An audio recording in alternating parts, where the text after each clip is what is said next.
September 13th Town Plan and Zoning Commission meeting. We'll start, well, before we start with the minutes, I understand, and Mr. Wen, please confirm that the public hearing, 801 Post Road, is being adjourned from tonight's meeting until later this month? Correct, Mr. Chairman. We've had a request by both parties has agreed to postpone the hearing until the 27th of this month, so that will not be going forward. Okay, so in case anybody's in the room or anybody's online that is waiting for 801 Post Road, the public hearing for 801 Post Road, special permit application of Saucy LLC, it's not going forward this evening. It'll be rescheduled for the next meeting later this month. So, having said that, we can move to the meeting minutes for our last meeting, August 23rd. May I have a motion? Move to approve. Move to approve from Commissioner Francis. Second. Second from Commissioner Levy. Any comments? Commissioner Francis? Always in order. Okay, thank you. Commissioner Levy? No comments. We move to a vote. All those in favor, please say aye or raise your hand. Aye. I think that's everybody. I abstained. I wasn't here. You wasn't? Okay, so 601. 601, okay, there we go. Moving on to the next item, 2031 Reading Road, request of Dr. Alan Gill for 50% release of a $50,156 bond pertaining to a subdivision improvement in a AAA zone. Okay, Mr. Chairman, this is it's a two-lot subdivision on Upper Reading Road with an existing house and one lot to be built on. You do have a report in the staff comments that we sent from the engineering department recommending that 50% be released at this time, and so we're therefore recommending this request be approved. Thank you, Mr. White. May I have a motion? Move to approve. Move to approve from Commissioner Francis. Second. Second from Commissioner Levy. Comments? You know, it's been approved by the town engineer that the construction to date meets the town regulations. So I would support releasing 50% bond. Thank you. Commissioner Levy? In accordance with the recommendation of the staff, I would concur. Yeah, same. I would agree. Commissioner Harrison? I just had a question. Dr. Gill, does he own the house still, or I looked up the land I don't believe so. Okay. He's posted the bond as a subsequent Sure. owner that's doing the work. Okay. All right, that's all I wanted to know. Thank you. Any other comments or questions? We put this to a vote. All those in favor, please say aye or raise your hand. Aye. C7, passes unanimously. Next item is 1252 Pequot Avenue, request of Attorney Fitzpatrick for a 90-day extension to file final subdivision map for two-lot subdivision approved on June 14th this year. I really don't have much beyond what's written here. This was a two-lot subdivision approved in June.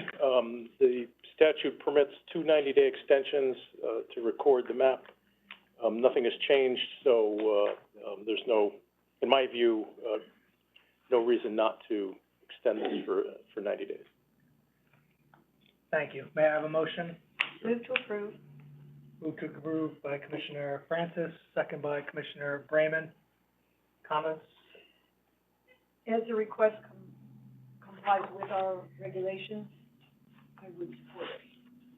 Thank you. Commissioner Brayman?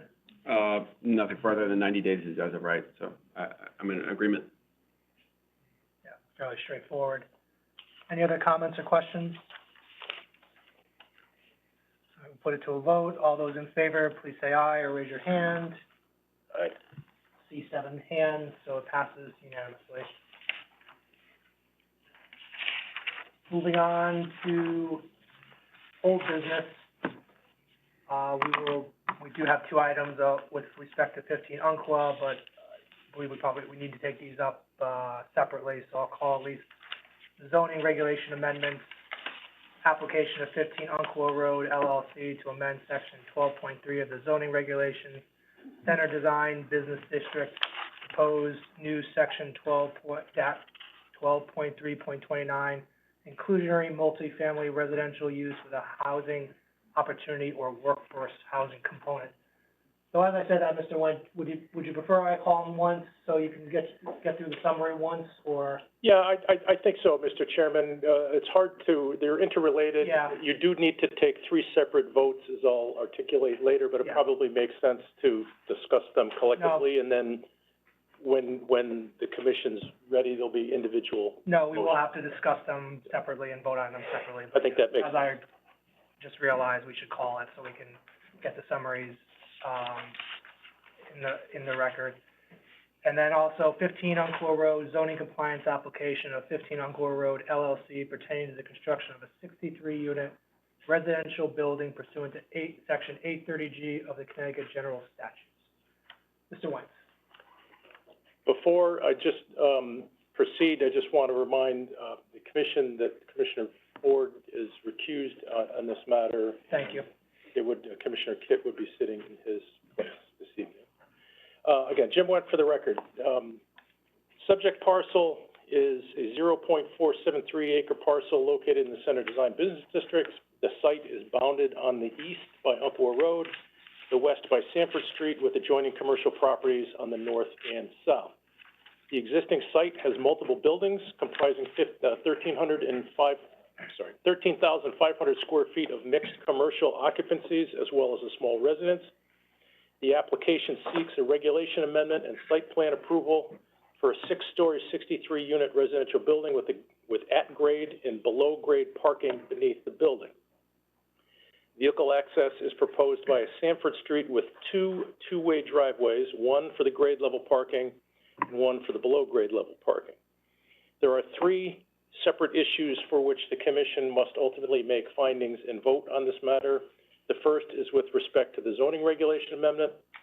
The second is with respect to the zoning compliance application for the actual development.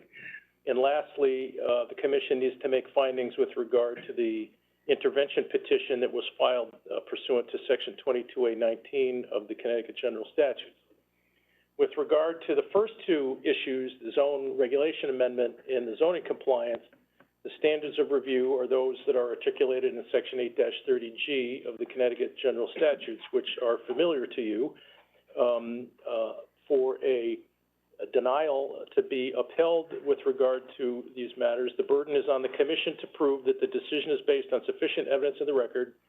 The decision is necessary to protect the public interest in health, safety, or other matters over which the commission has jurisdiction, and those interests clearly outweigh the need for affordable housing.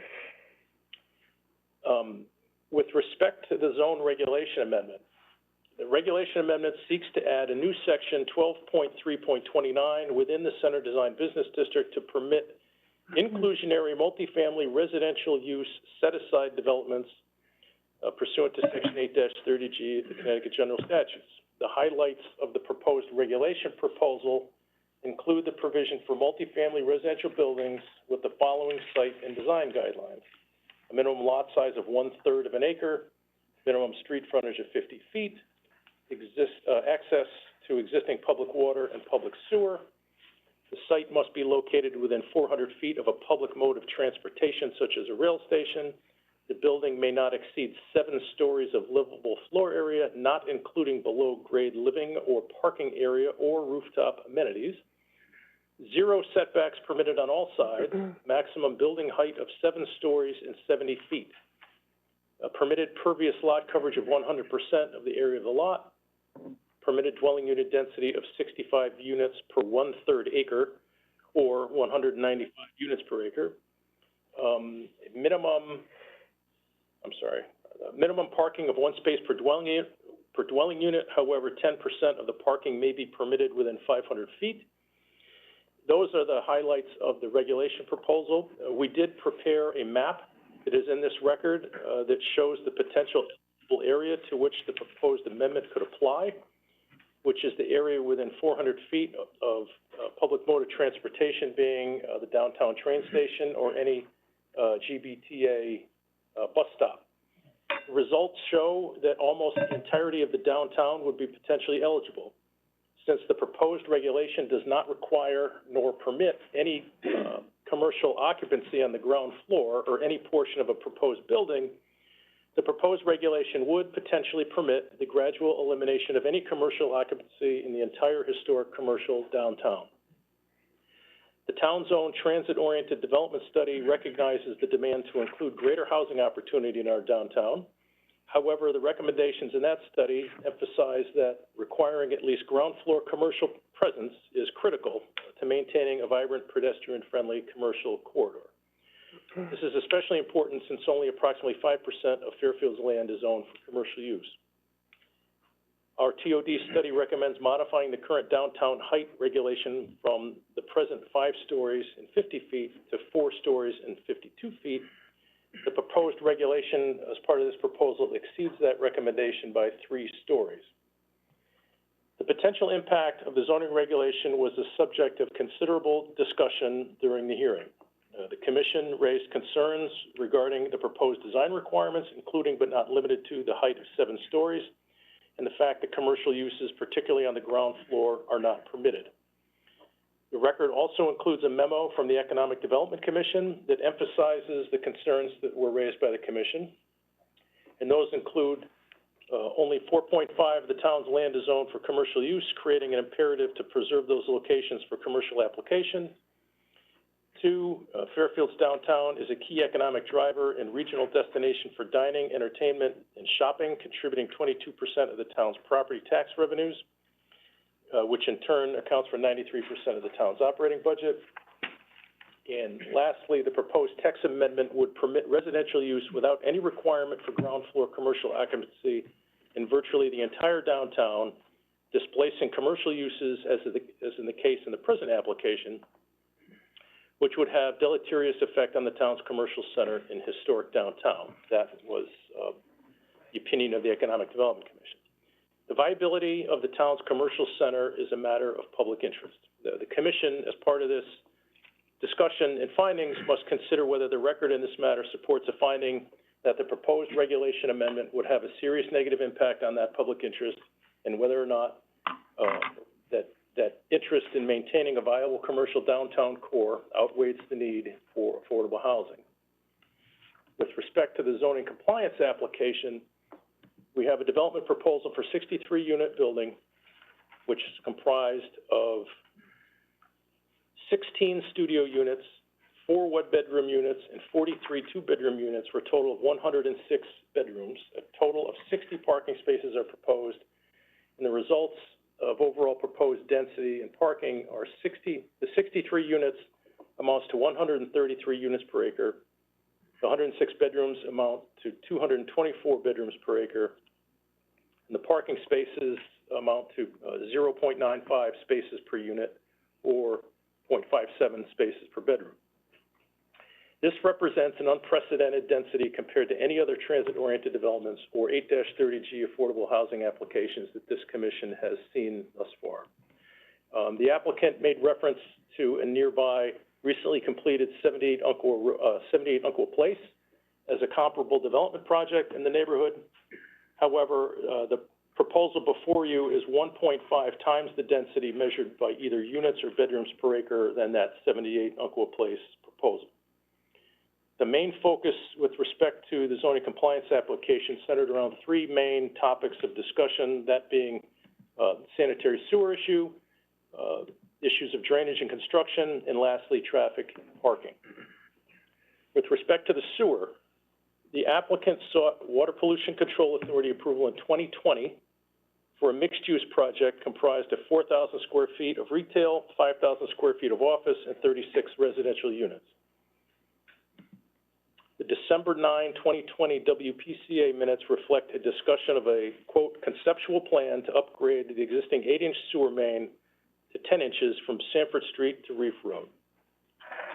The WPCA provided conditional approval to accept the concept as presented, with the condition to install a 10-inch section of line from Sanford Street to Reef Road, subject to DOT approval and permits, additional flow analysis and testing, and agreement from the utilities for that proposed plan.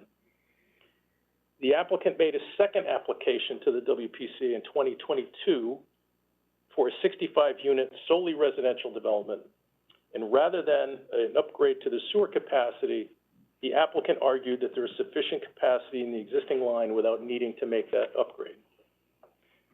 Due to concerns that peak flows would exceed 80% capacity, the WPCA denied that application without prejudice. That decision is presently under appeal. The applicant argues that the 2020 WPCA approval, which includes a provision to upgrade the sewer from 8 inches to 10 inches, would provide adequate capacity for the larger residential development, and therefore the applicant asserts there's a reasonable probability to achieve final approval to make that sewer upgrade. In the alternative, should the applicant prevail in their appeal of the 2022 WPCA denial, no sewer upgrade would be required.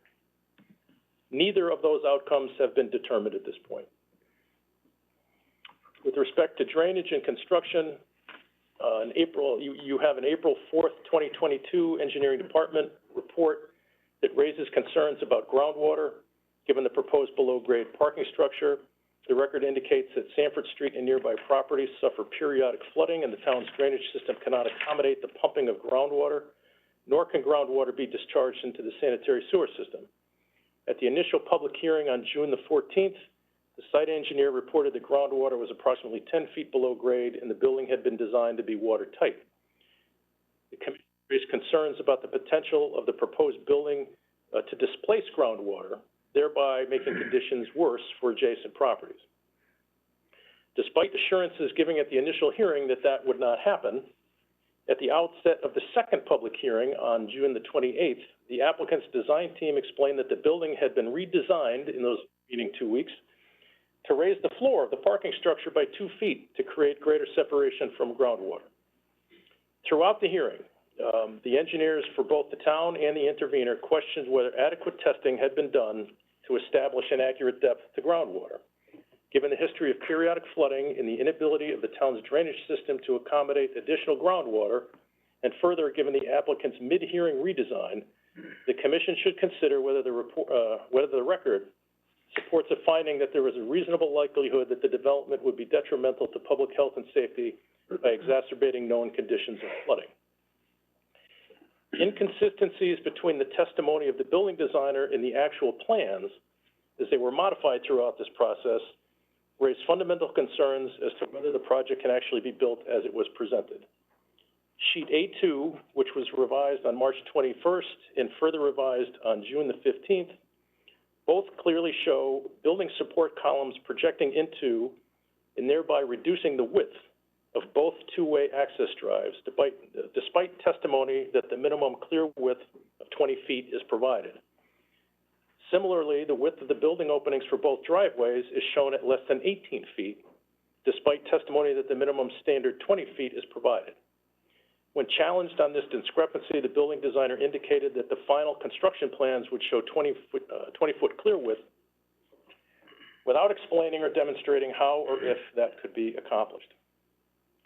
The Fairfield zoning regulation standard for safe and convenient two-way driveway width is 24 feet. Without reference, the applicant asserts the proper standard is 20 feet, but the applicant's own plans do not meet this claimed lesser standard.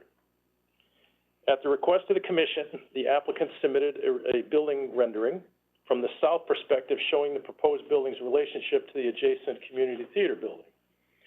Upon receipt of that rendering on July the 25th, TPZ staff notified the applicant that the rendering and the building elevation drawings show horizontal offsets for balconies for certain units. However, the floor plans showed a consistent horizontal plane without balconies.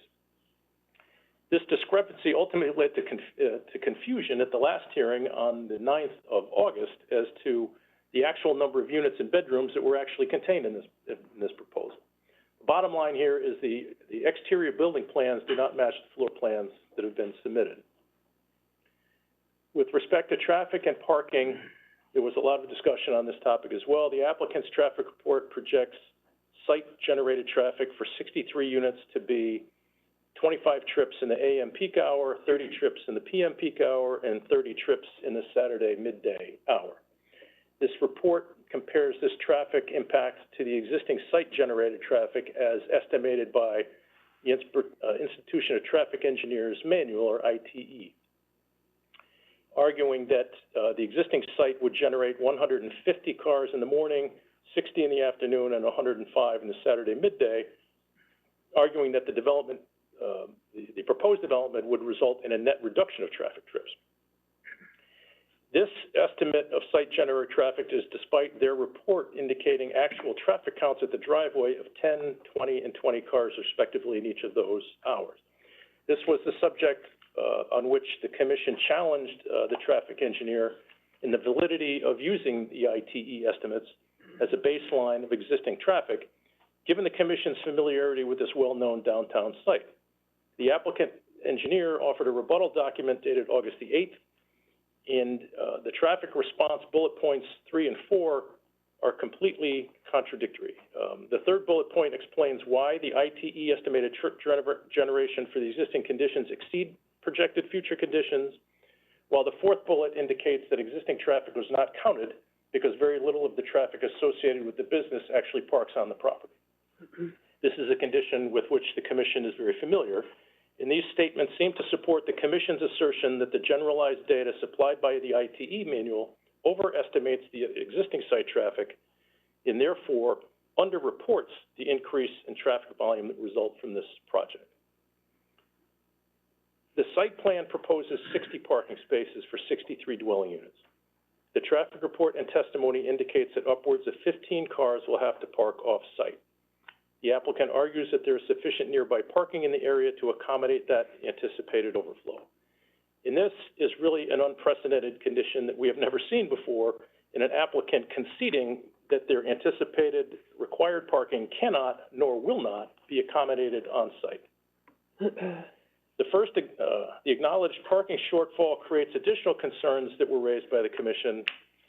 Firstly, with regard to the available parking claim, is based on traffic observations conducted at midnight on Friday, March the 25th, 8 a.m. Saturday, March the 27th, and midnight on Saturday, March the 26th. A limited sample set to be sure, but it doesn't reflect the time of day where a prospective resident is likely to be returning home seeking parking. The record shows by testimony and photographic evidence that was received that nearby on-street parking is generally occupied throughout the business day and well into the evening due to the many restaurants and other entertainment venues we have downtown. Prospective resident who returns from work at a typical after-work hour is likely not to find nearby on-street parking. Secondly, as discussed by the commission, the two parking areas are not connected with each other. They have separate driveways. Should a resident seek parking in the lower level garage only to find it filled, that driver would then have to maneuver, exit back, up the ramp, out onto Sanford Street, back into the surface level parking to seek parking at grade level, and vice versa. If they sought grade level parking first and didn't find it, they'd have to try downstairs. This will create unnecessary maneuvering on Sanford Street in a very tight space between the driveways before a resident may be resigned to park off-site. The orientation of the building very close to the street presents a challenge for both pedestrian safety and exiting vehicle sight lines. The applicant's traffic engineer asserts that proper exiting sight lines are available from both driveways. This is based on excluding the presence of parked cars in the sight line analysis.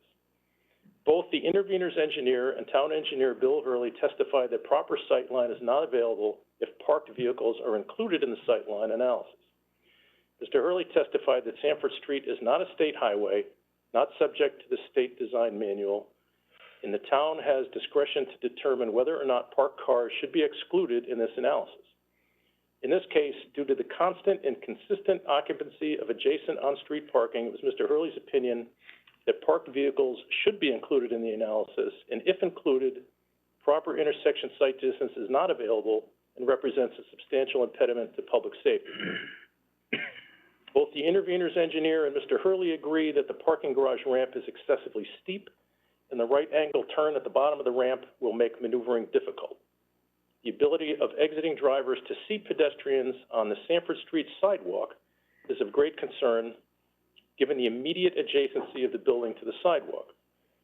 The proposed wall cutouts is an indicator that there's likely a problem here. However, the cutouts only provide a view in one direction from each of the respective driveways. There's a lobby, an elevator entrance lobby in between the two driveways, so if you're, which obstructs the view from one direction. If you're coming up the garage ramp, you'll have a cutout on your left, but you'll have the elevator lobby to your right, which will obstruct your view. And if you're coming out the at-grade parking driveway, the elevator lobby's on your left, and you'll have a cutout on the right. So respectively, you have a view in only one direction from either driveway. This is further compounded by the inadequate width of the driveways, as I noted earlier. Exiting drivers will have a difficult enough time navigating the narrow two-way drive opening, while let alone simultaneously having the time and wherewithal to properly observe the presence of a pedestrian in the sidewalk. Lastly is the issue of the environmental intervention. A verified petition to intervene pursuant to Section 22A19 of the Connecticut General Statutes was filed by Fairfield Center Alliance, LLC. This section of the statute provides that essentially anyone may intervene as a party to an application asserting that the proposed action would involve conduct which is likely to have the effect of unreasonably polluting, impairing, or destroying the public trust in the air, water, or other natural resources of the state. The intervener's petition makes 5 claims. 1, the stormwater management system is inadequate to reduce non-point source pollution loads.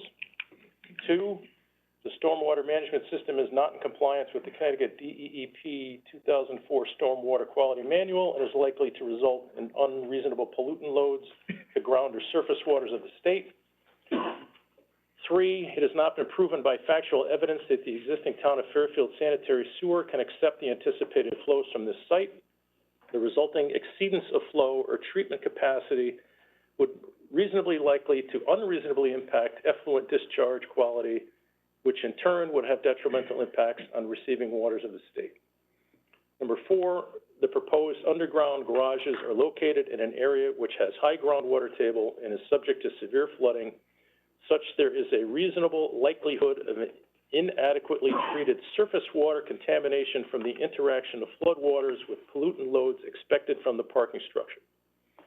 And number 5, the proposal allows for 100% impervious cover, thereby unreasonably interfering with natural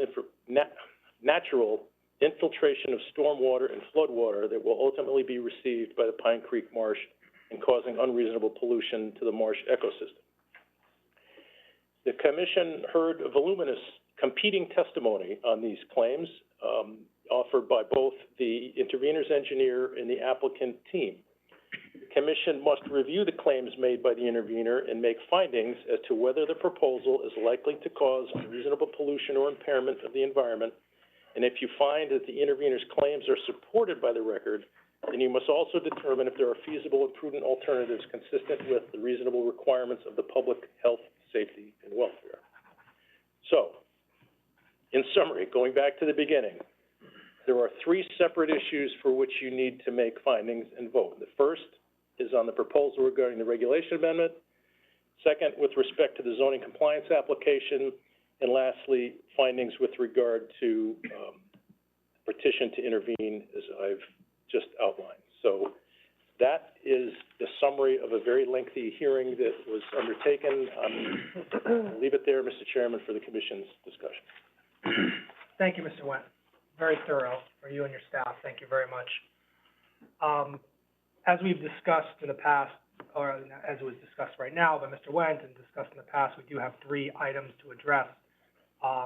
What I've said in the past, though, is we should keep them together. If there's been some expression that have the discussion today, see where we are. If we're ready to vote, fine on all 3. If we're not ready to vote, it would be my opinion, if we're not ready to vote on all 3, we should keep them all together, not vote on them piecemeal. But I say that just as in the outset, we'll see where the discussion leads us. I think we should probably start with the regulation amendment. May I have a motion? Commissioner Harrison. Not really sure now, because we're kind of taking them together, but Why don't we'll have a motion Okay. just on the regulation amendment at this point. There's no doubt that your discussion will probably feed into one and the other, and I'm not Okay. not gonna stop you or correct you or limit you to that. So wherever your discussion and your outline takes you, that's fine, but let's get a motion on for the regulation amendments. And like I said, if there's bleeding into the other topics, so be it. I suspect even if we go through zoning and regulation amendment, decide to table it, then go to the, site plan compliance, we're probably gonna be talking about the zoning regulation amendment too. So, no doubt it's gonna happen, but let's at least start with the first and see where it goes. And if we That's need on the to- text amendment, just. On the text Okay, amendment. all And right. if we need to adjust, we'll adjust, on the All right. fly. Yeah, I'd like to make a motion to deny the applicant's application to change our regulations to create a residential district throughout Fairfield Center Design Business District. Is there a second to that motion? I see Commissioner Braun. Commissioner Harrison, the floor is yours. Yeah, thank you, and, this is a very serious application. We spent a lot of time on this, so I did, re-listen to the hearings, and I did prepare some remarks, so I'm gonna just read from this, if that's okay. Yeah. I, wanna provide a very thoughtful review of this. There are several components to an 830G review, which I believe apply even to proposed changes to our regulations.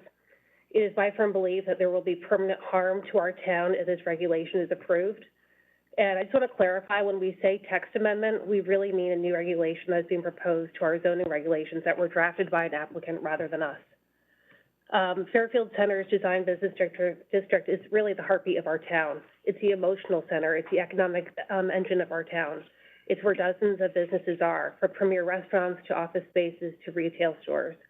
Our downtown area contributed 22% of the town's property tax revenues, which in turn accounts for 93% of the town's operating budget. The purpose of the Center Design Business District, as described in Section 12.3 of our current zoning regulations, is to encourage the concentration of a wide variety of stores, services, and activities serving the entire town as a shopping and community centers. The town's own transit-oriented development TOD study recognizes the demand to include greater housing opportunity in our downtown. However, the recommendations in that study emphasize that requiring at least a ground floor commercial presence is critical to maintaining a vibrant pedestrian-friendly commercial corridor. This is especially important since only, as Mr. Wendt mentioned, approximately 5% of Fairfield's land is zoned for commercial use. In fact, we're, in the midst of updating our POCD right now in our regulations downtown to enable added residential density, but in a way this contributes to our downtown. The proposed regulation clearly does not comport with the guidelines set forth in the TOD study, which states in its intro, at Fairfield Downtown, small-scale infill development will support the continued vitality of Fairfield's beloved downtown shopping and dining district. The TOD study actually recommends modifying the current downtown height regulation from 5 stories and 50 feet to 4 stories and 52 feet. The proposed new regulation would allow 70 feet, 7-story buildings throughout our downtown, which exceeds our TOD recommendations by 3 stories. It is highly unlikely that to maximize profit per square foot of land, developers would fully utilize the extra height throughout our downtown. The proposed text amendment does not align with our longstanding vision for Fairfield, in my view. In fact, it's a business killer. If the text amendment were to pass, the Post Road between Granville on the west, almost to Beach Road on the east, would be zoned to allow the replacement of current modest-sized mixed-use buildings into apartment buildings without commercial on the first floor. Over time, this would transform our vibrant downtown to a desert, devoid of activity, replaced by a long stretch of high-rise apartment buildings. The proposed new regulation, if we pass it, would cause extreme economic hardship to our entire community. The applicant's counsel mentioned at some point there would be a tipping point where we'd have to start denying applications to stop the gradual destruction of our vibrant downtown. But we should not pass regulations that are not in our long-term planning strategy or the long-term best interests of our town. The added-scale development fostered by the new regulation likewise would cause permanent harm to our community. Our TOD study recognized this by advocating reduced height in buildings to maintain the downtown ambiance that is a major factor in drawing people to our town. The community theater itself is a historic structure, and the surrounding buildings do not dwarf it. But this regulation would enable and encourage high-rise construction leading to a hodgepodge of very tall apartment buildings adjacent to smaller historic and older buildings, which would destroy the very attributes and charm that attract people to Fairfield. I believe it's in the best interest of our community now, coming out of a pandemic, and for future generations to preserve this area of Fairfield for commercial use. One has to wonder, if we let our businesses evaporate in Fairfield, what would happen to our town? What would happen to our local economy and our thriving area? I don't believe when the Connecticut General Assembly enacted 830G that they would want our state's economic engines to be made extinct to make room for condos and apartments. I also want to remind the Commission that the applicant does not need to change our regulations in order to have his application considered. I believe it would be regretful, short-sighted, and negligent to pass this proposed regulation, which would lead to harm to our town. This harm caused by this proposed regulation clearly outweighs the need for affordable housing. Aside from the destruction of our commercial center and longstanding vision for our town, it ignores the fact that we already require affordable housing component of 10% for projects with 10 or more units, and the fact that we are in the process of planning to expand our housing diversity, density, and quantity, including affordability, to center district, including affordable housing. Modifying this regulation is not a viable solution either, in my view. First, there's no need for this law at all in order to gain approval for an 830G project. Thus, there is no need to modify it as it's needed. This proposed regulation extends far beyond the scope of this project to encompass almost the entire downtown business district. Second, the applicant's attorney himself stated that to comply with his proposed 830G compliant regulation, the buildings must be residential without any commercial component. For these reasons, I believe we must deny that application for a new zoning regulation. Thank you. Thank you, Commissioner Harrison. Commissioner Braun. That was very comprehensive and very well put. I just have a couple things to add. I just want to refresh our memory that we got this excellent exhibit early on in the process. I'm just going to hold it up. It's Director Wentz rendering of what it would look like, and it does go from, it looks like almost Granville down to through the brick walk, almost to like where the Bob's Shopping Center is, and it also extends to the old Post Road, it looks like. So you could lose a lot of Sherman, you could lose a lot, just not along the Post Road, but beyond that on both sides. And I think even under 8-30G, and it is confusing doing an analysis of a text amendment with an 8-30G analysis. Beach Road, which everybody talked about during this hearing, we were told by the court that you have to do an 8-30G analysis on a text amendment or a new regulation, as Commissioner Harrison pointed out. So how do you prove that a new regulation can harm the town? Well, I think that was very well put and very comprehensively put. If we pass a regulation, I don't think we pass regulations on a temporary basis saying, well, it's really not going to be good. What is the tipping point? Maybe the tipping point is this building, which is already going to lose 6 or 7 businesses permanently downtown. I don't know what the tipping point is, but I don't think this commission should be in the business of passing regulations that we know are going to be harmful to our town, we know are going to go against the POCD that we have, the historic vision we've had going back to the 80s, the TOD study we just did a few years ago, the ongoing process we're involved in now to modify our downtown regulations. All of these visions and plans and guidelines and studies were done before this application was filed. And so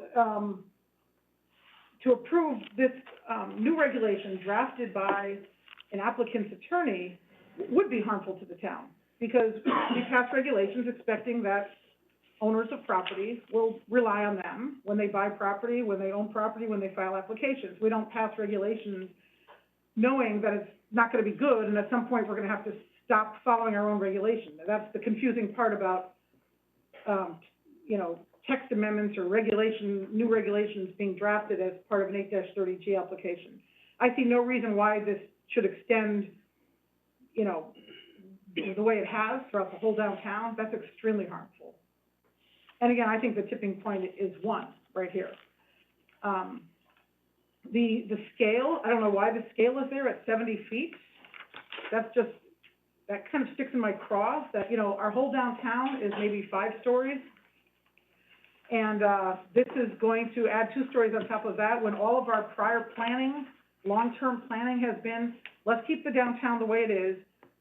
Down on, Commerce Drive area, that's a different story. That's a whole different area. And it's geographically determined what the capacity is of that area and what the capacity of this area is.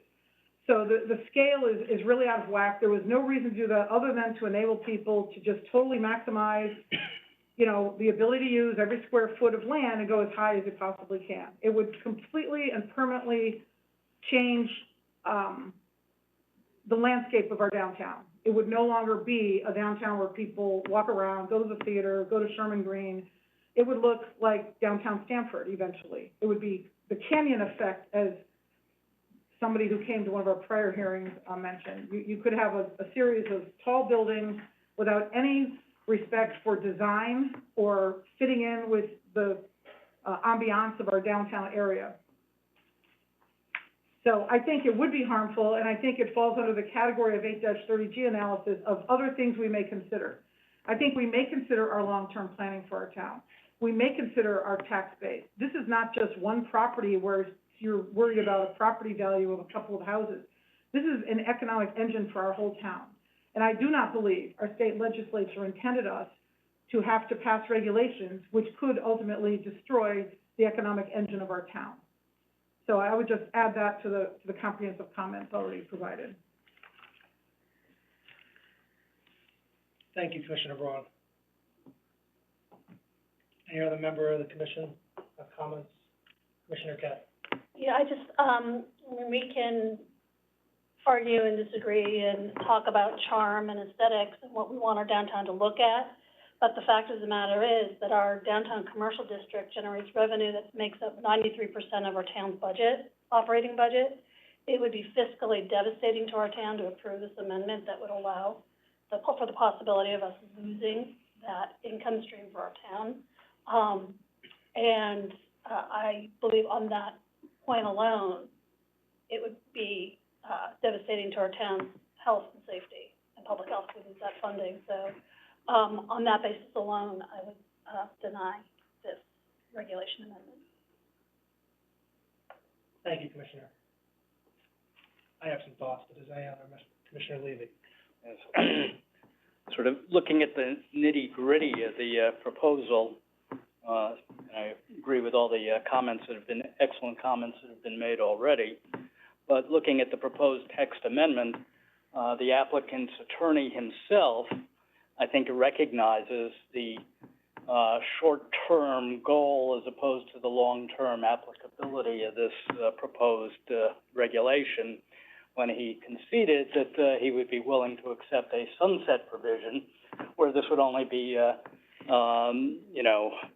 binding or, on the books for a period of time, sufficient to make the banks happy, and then could expire by lapse of time. Clearly, this is not a regulation that was intended to serve the long-term benefit of the town, and in fact, it's destructive to the downtown commercial area. And then getting into the weeds a bit, the building height is 70 feet. I think of it, there's only 3 buildings that I'm aware of in the downtown area that exceed 5 stories. One is the 830G on Rowan Street and Post Road, one is on Sherman Street, and one is the 830G that is under construction on Umpqua Place, Railroad Place, right by the tracks, none of which are in that central corridor there, but are basically on the perimeter.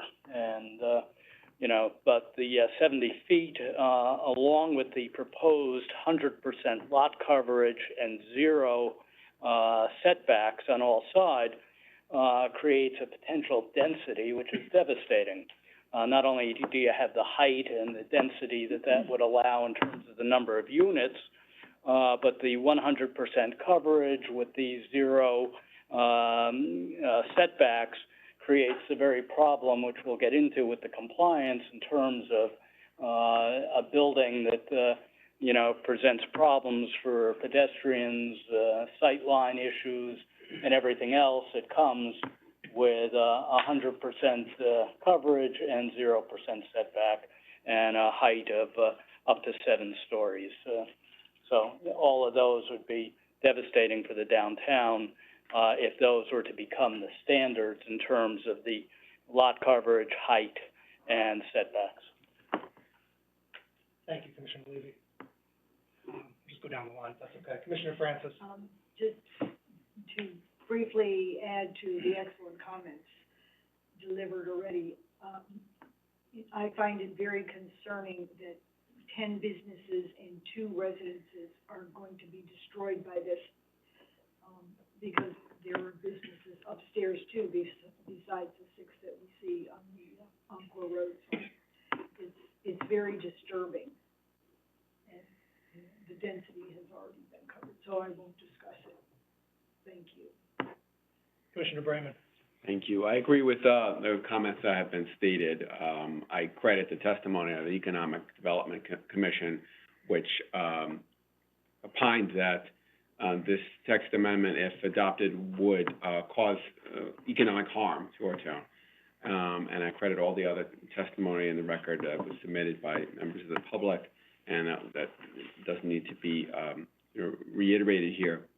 I also note that, as Commissioner Levy mentioned, the height and scale and density of the buildings that would be permitted as of right by this text amendment are entirely unprecedented for our downtown, and I believe that's an additional and independent basis to deny the text amendment, given the applicant's testimony in response to my question.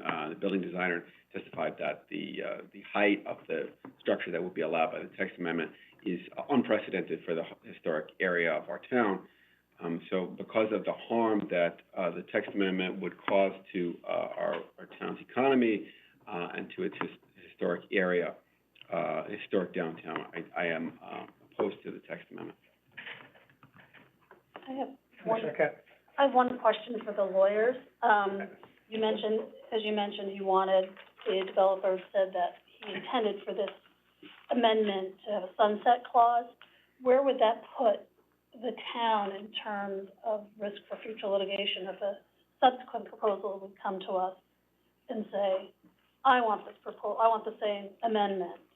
Is that set up a precedent that we would have to approve all future applications seeking such an amendment? I'm not a lawyer, I'm just asking for. I mean, I think the simple answer is I don't know. It first depends on what the sunset length is. I believe Attorney Smith said 2 weeks was something that was done in Westport. Something in terms of weeks, so whatever the record says. So if it's longer than that, somebody can come in quickly and make an application and get underneath it. If it's not normally do you set precedents for decisions, this would strike me as something that could possibly be used against us. I mean, whether it would actually happen in a court, I don't know. It would come before us first, but I think the answer for me is I don't know. If anybody else has any thoughts on it, Commissioner Braun, and I want to jump back in. Yeah, a couple of follow-up points. Picking up on what Commissioner Francis said, so this one project that we're talking about on about a half an acre would permanently eliminate 5 or 6 businesses, some on the ground floor of these buildings, some on the second floor. You don't always pick up on that, some could be, there could be more than what you see on the storefront that could be gone forever. If you extrapolate that out, many of the other commercial activity takes place on the second floor. So if you extrapolate, you're losing a great deal. Also, I just think, logically, and I know that this is provided for in 8-30G, but I don't understand why a commission that's supposed to be planning would ever have to rely on an applicant to draft our regulations. It makes no sense to me. Where do we go if we have questions? Do we call Attorney Smith and ask him, how do we interpret our own regulation that you drafted for us? I don't understand that. And I guess we'll have to see what happens with the Beach Road case, because that's very confusing to me that we could have a regulation passed by a court promoting what an applicant's lawyer said, and then can we ever change it or modify it, or would be in contempt? Or maybe I'm bringing it out too far, but I don't understand how we can have an applicant's lawyer drafting our regulations. Also, about the wording of this regulation, we had a lot of discussion about, is it 8-30G, is it not 8-30G, the types of applications that would be filed. According to Attorney Smith, everything would have to be 8-30G compliant, but it doesn't have to be 8-30G. I found that very confusing and not clear at all. And then my final point is, aside from the Community and Economic Development Committee that opposes this based on commercial, loss of commercial base, the actual Affordable Housing Committee had problems, about the scale, okay? The scale of the proposed building structure relative to the surrounding properties. And then this design of this building itself seems beyond the norm for other set-aside developments. And, part of our 2022 Affordable Housing Plan is to establish and strengthen design and locational guidelines. All of that does not take place with this regulation or with this project. So that's another significant problem. We've been discussing this when we've had our planning hats on, when we've been discussing the center business about putting something in there. If you're gonna have height, it has to go, go back and be not straight up, but it has, I don't know the proper word. I'm not an architect, but it has to go back. Mr. Wendt, you can help me with it. It has to be. We're looking for additional setback above a certain height. Thank you. That's what we're saying. So that's not part of this at all either. But the scale is too massive, and if you extrapolate out from this one project, that's what would happen all over the downtown eventually, because people are entitled to maximize profits using our regulations, and that's what this would encourage. It would be devastating. Thank you. And just to follow up from Commissioner Kidd, did anybody have any other comments besides what I said about the sunset provision? Okay. So just to put, follow complete on that. Yeah, I agree with what the Commissioner said. There's ample evidence in the record to show that, to meet the standard for an 830G, that denying this is necessary to protect the public health and public interest in the commercial area of this downtown, which is vital to our town. Not only just the commercial, but I think also to protect the other infrastructure down there. We already will see with this site, with evidence presented for the site for the application itself, that there's sewer and drainage issues. We're at capacity with the sewer. There's literally, are we gonna have a bigger pipe, or are we not gonna have a bigger pipe? So already we have that issue. Drainage, we have issues that meet up to the capacity there. We have to accommodate that for this one application. So what happens if the entire downtown now is subject to these regulations? We now have a major capacity with, not just with sewer and drainage. We have issues with parking, obviously, downtown. And we already are seeing that off-site parking is needed for this one. Will they be needed for other ones? I don't know. We have sightline pedestrian issues, pedestrian safety. This allows the building to go up to the sidewalks. And we're seeing issues with pedestrian safety in this case. How will that affect the entire downtown? Any of the issues that we are going to be discussing and seeing with the current application has a massive impact in this regulation amendment, because we, I think, have no choice but to look at these regulation amendments to see whether it'll be permitted uses in this town. Now, the applicant cleverly, I think, I'll grant him that, cleverly has couched these regulation amendments in not permitted uses, but for that they are needed for 830G applications themselves. And I will apologize, I think I already did, how long he and I went back and forth on that issue, because it just didn't make sense to me.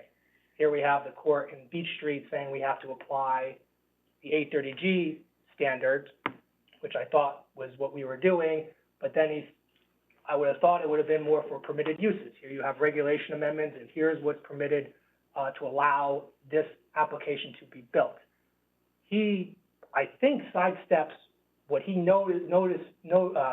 sees as the massive problem, as I think Commissioner Levy had said, with the commercial and what everybody's saying, with the tipping point references previously, that I can't have this be permitted use because then all the commercial is gone. All the issues that we have, that I've outlined, are now coming up in permitted uses in the entire district. What I do, I make it so it is an 830G application. And that way, you have to review it individually, and even if it's a permitted use, if it goes over the tipping point of we lost too much commercial, we have too much parking issue, you stop it there.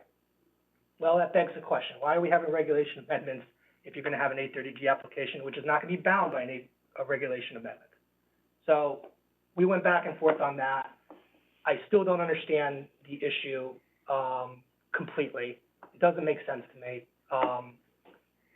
As far as I can tell, the reason they want the regulation amendment is, as he said, and we've heard in the past, it's needed for bank approval. Not bank approval, excuse me, but for better rates, because it becomes a permitted use.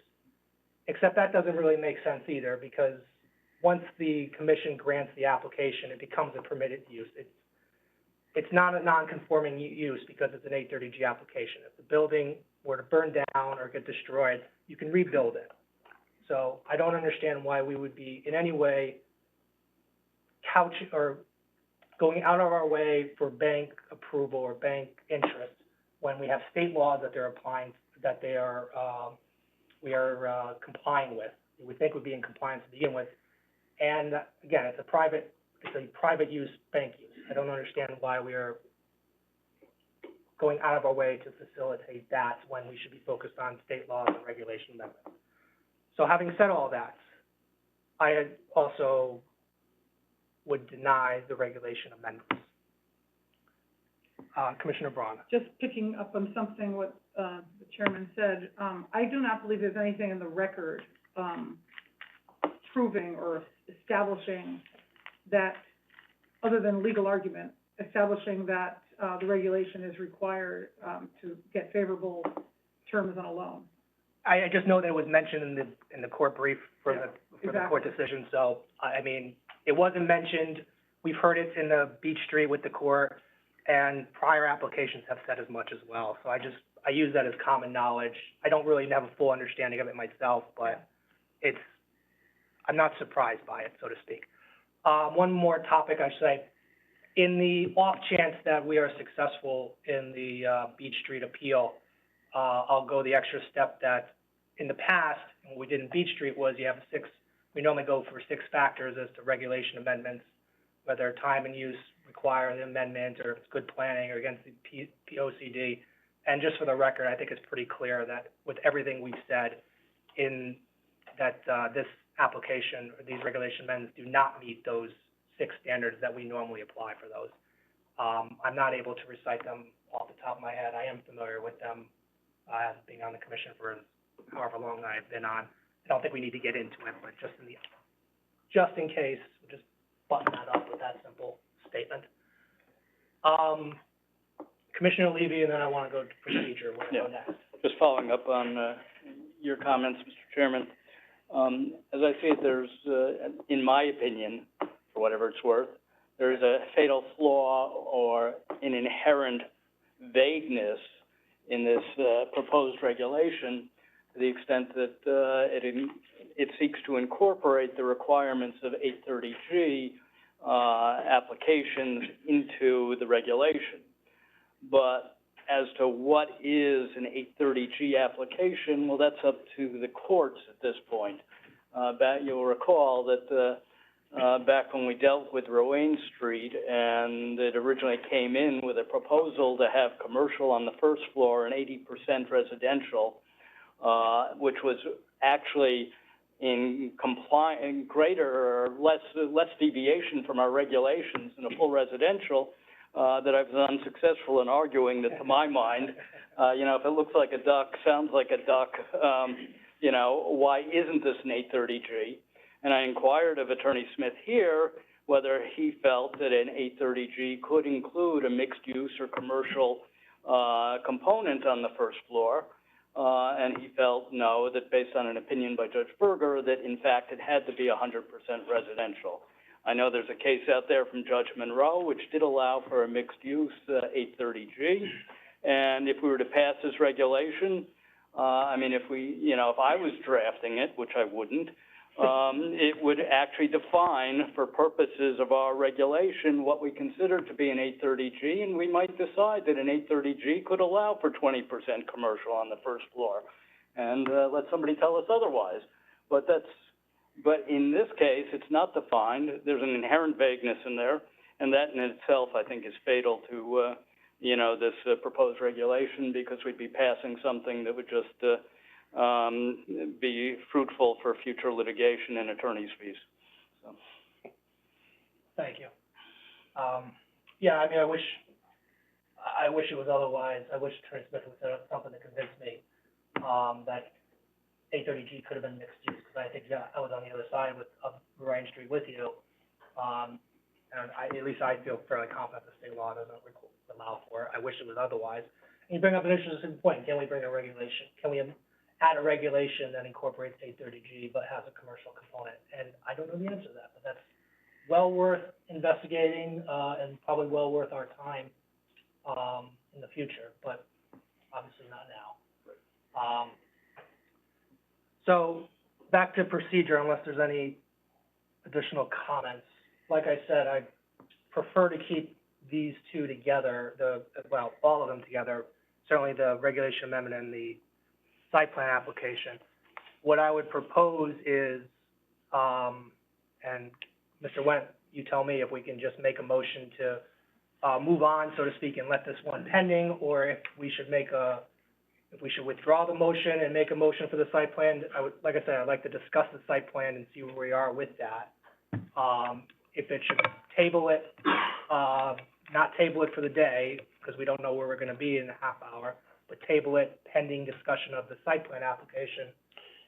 Where do you think we should go? That's an interesting question. I think, from what I understand, and I'm not trying to put words in anybody's mouth, but as I understand what you're doing this evening is motions are being made for discussion purposes to kind of vet where the commission stands collectively.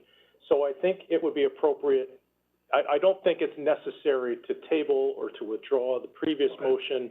I think you can move on to discuss the other elements, and depending on how that discussion goes, then we can then be in a position to either say you're ready or not. But what I'm hearing, and again, this is just my opinion, not that of the commission certainly, but we've provided an outline of issues that now has been fleshed out in greater detail by the input that we've received thus far this evening by the various commissioners. It might be prudent, depending on the discussion, is if there's a collective, it's obvious that there seems to be unanimous consensus to deny the regulation amendment.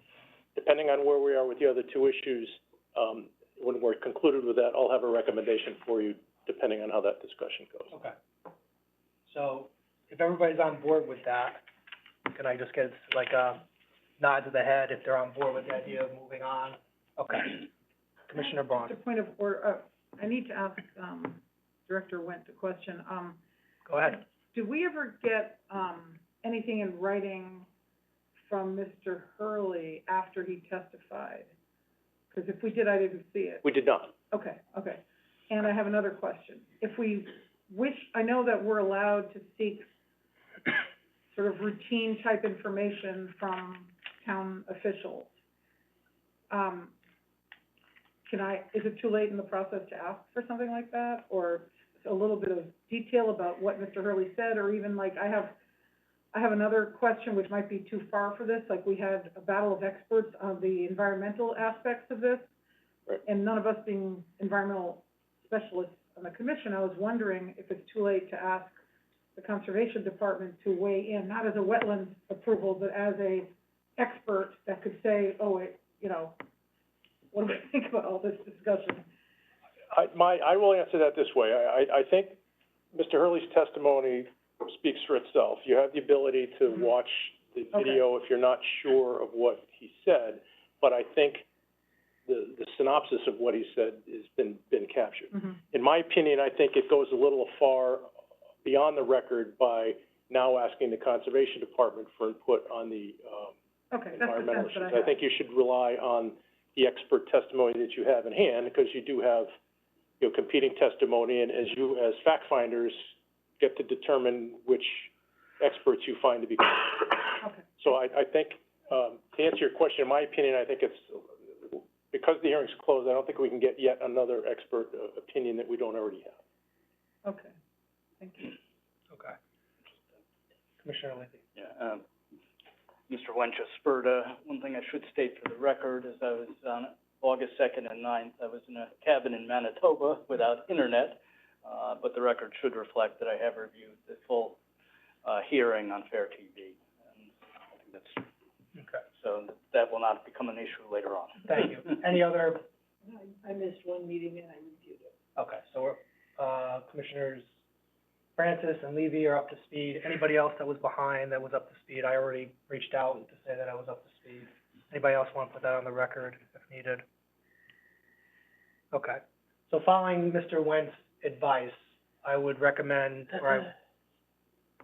I would, entertain a motion on the second item, which is the, where am I? Zoning compliance, Zoning compliance application of, again, 15 Encore Road. Commissioner Kett. I move to deny. Move to deny from Commissioner Kett. Is there a second? I have a second. Commissioner Harrison. Commissioner Kett. I don't take denying this application lightly. Fairfield is facing a very real housing crisis. We desperately need to expand our town's affordable housing stock for the people who already live here, let alone people who want to move here. But this project is not the solution. This proposal presents significant threats to public health and safety. We've heard a lot of them already, and I don't believe that this, the town engineer has already stated about the design of the structure does not provide adequate sight lines for drivers to safely exit the building, especially if there are cars parked along Sanford Street. He also stated that there's a significant risk to pedestrians. I agree with the WPCA's assessment that the 8-inch sewer main will not be adequate for this development, and it would be imprudent for us to approve this proposal without assurances of the sewer main upgrade.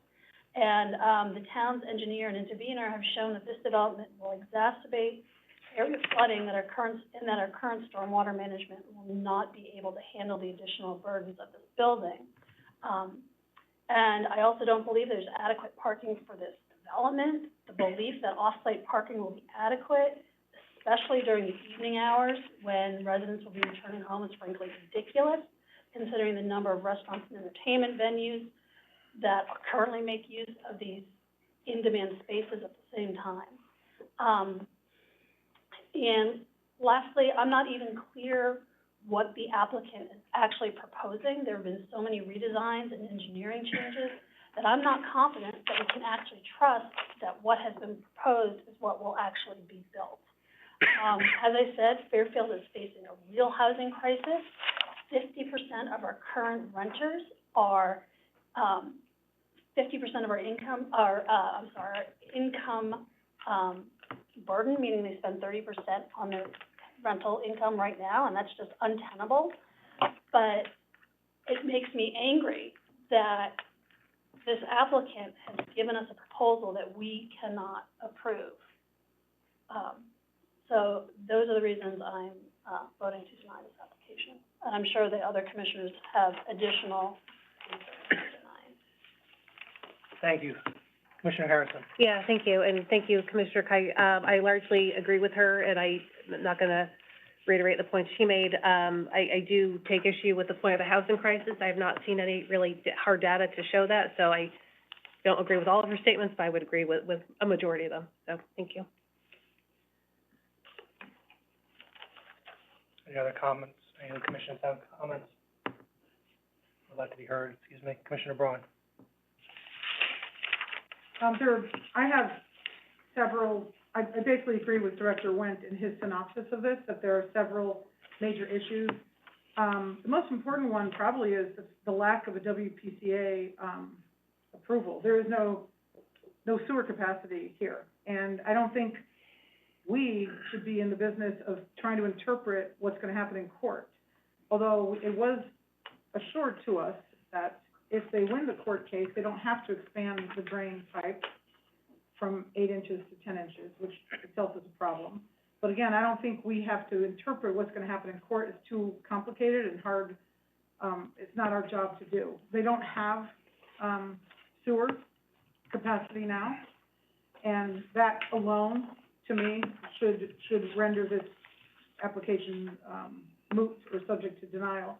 But aside from that, the sight line, I would say, is also a very bright line, test here, which would justify denial. Sight line alone, and I had a long discourse about trip generation. I totally disagree with what they're saying about trip generation. That's not so much a danger thing as, you know, a traffic thing, but the trip generation thing is wrong. It was not done using the local facts that exist, and Mr. Wentz pointed that out very well.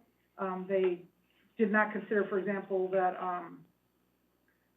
the coffee shop they used in their trip generation report for before the project is not even located, on the same side of the road where the traffic's gonna be generated. So why would they include a coffee shop just because it's in the statistics? It made no sense. It makes no sense that putting this in here is going to make trip generation less. But the more important issue is the sight line. And, our own town engineer did point out that we can use the DOT's guideline as a guideline, but in this case, it's not appropriate. He was very clear on that. The DOT guideline, that the applicant is relying on, says that you don't have to consider parked cars. Well, but you should consider parked cars if it's a safety issue, and if cars are parked there 90% of the time. Our town engineer did his own research, and we've all seen it. We live here. We know where cars are parked and when they're parked. So, we know that cars are parked there almost all the time. And when you have a development that's conceives that it's going to need off-site parking for people that live in the building, and I think they're underestimating that, but they actually do conceive that, well, then you're gonna have more of a problem, and you're gonna just continually have that, the obstruction for people entering and exiting the building because of parked cars. Then you have the other issues that Mr. Wentz pointed out, which is the building is so close to the street, the cutouts only help you in one direction exiting, I don't remember which direction, left or right. The ramp is too steep going down from, I guess, a little hill they're building, so water doesn't get into the building. That ramp going down to the street is too steep. And then you have the narrowness of both two-way driveways. And then you have the elevator room or part of the building is also part of the obstruction. I don't think their renderings adequately showed a three-dimensional view of all of this, but all of that, in addition to the cars parked, show a significant safety issue, especially once you include the parked cars, but everything else combined. And then the right angle turn when you go on and off of the road.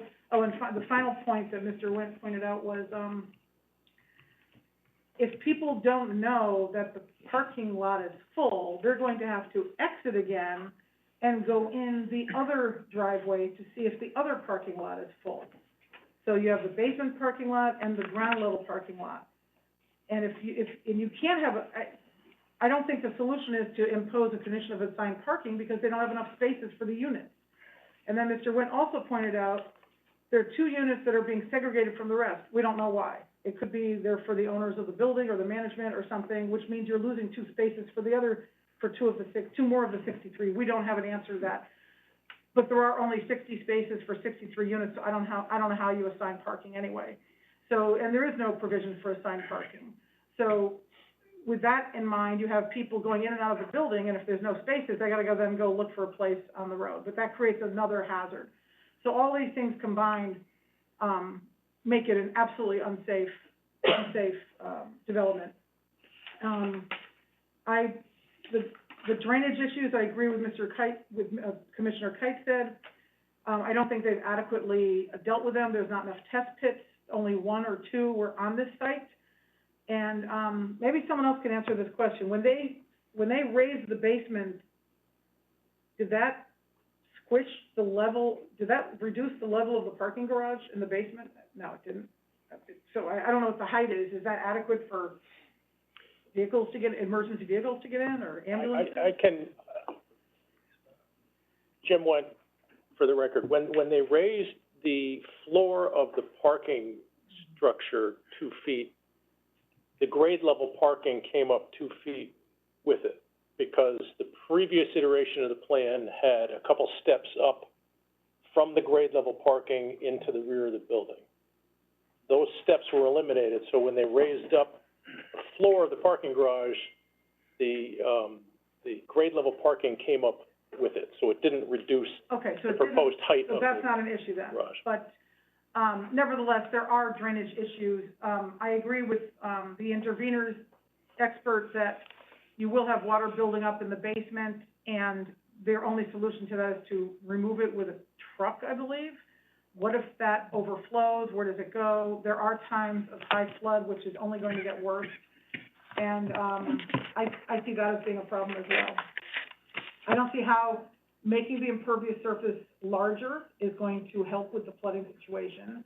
And the displacement of any capacity for, the space being taken up with the basement parking garage that it might have had before for any water is being completely eliminated, so the water is gonna go somewhere. Keeping in mind, we have a historic, document in the record that points out that community theater itself was built on a pond. So that's a historic water pattern under the ground.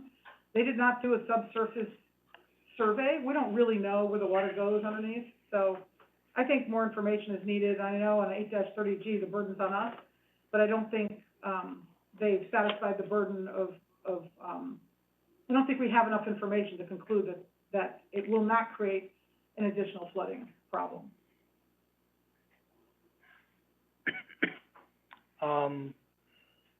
Is it something quick, Commissioner Harrison, or? Yeah, I just, a point of, or I don't know, a question. I just had a, still a fairly new member here on the commission. Now, during our last hearing with, on this application, Mr. Gates, we kind of learned that he's not a licensed architect. And I felt like during the process, he was introduced as the architect. He was positioned himself as such. I guess, when do we talk about the credibility of witnesses and experts? Because when do we dismiss it? I just had a question. Well, now anytime during your comments, you can do that as much. If you don't mind, I'll go to Commissioner Bright and just get him, in the mix, so to speak, if anybody wants to speak a second time. I actually asked the question because I saw some of on the rebuttal, I think, we got a few one-page reports in, and just thinking back, a lot of our questions were not answered. In fact, some of my fellow commissioners answered their own questions when, the architect didn't answer them. Couldn't answer the slope, couldn't answer other things like that. That seemed couldn't answer how many, dens there would be, because in my position, a den could be another person living there as a converted bedroom. Couldn't answer exactly how many feet taller than the community theater was. There were a number of times when questions were not answered.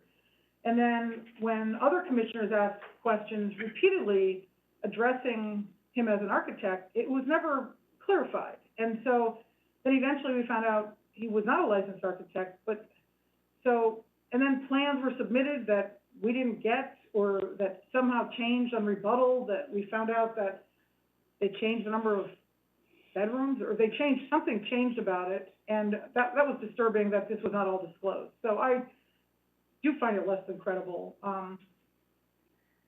And I think that's our judgment call, how we consider the credibility of witnesses. Yes. If I may, Mr. Chairman, just to clarify the last point that Yeah. Commissioner Braun made. The submittal that was made Yeah, by the building designer, and you're right, not a licensed architect, although the plans are stamped by a licensed architect. right.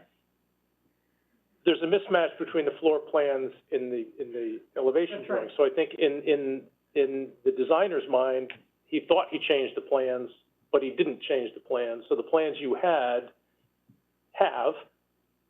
were in conflict with his testimony, such that it created confusion that he wasn't sure how many units there were in the project at the end of the day. And so they said, we're going back to the original plan that we had, which is the the units that we articulated in the report. So yeah, they're right, there was a bit of a disconnect there. So I just wanted to clarify that we don't have a plan that comports with his testimony. The confusion is he may have thought he submitted that, but it was never submitted. So, I don't know what we go on. Do we go on the testimony or we go on the plans? I don't know. I think you have to go with the plans in hand. Yeah. Thank you. I mean, consider both, in all honesty, but the plans are what they are, what the application is. But Commissioner Brayman, you're up. Thank you. Fairfield needs affordable housing, but this, proposed project, presents significant, risks to public health, safety, and welfare, and other matters that we can consider. Without, repeating a lot of, what has been said, I do agree with the comments that have been made so far. I would just, summarize, my concerns. The sightline, in my opinion, is not adequate onto Sanford Street. Sanford Street is a narrow two-way street, as was demonstrated, recognized by the applicant. Cars are constantly parked on both sides. Mr. Hurley was within his right to consider the presence of parked cars in determining that there is not adequate intersection site distance, and the interveners engineer agreed. I credit them and not the applicant's traffic engineer on that point. The situation is compounded in terms of traffic safety, pedestrian safety, the safety of school children who are passing by, and people who are visiting various entertainment and nightlife venues, by several issues. Number one, safety of exiting vehicles from the two driveways.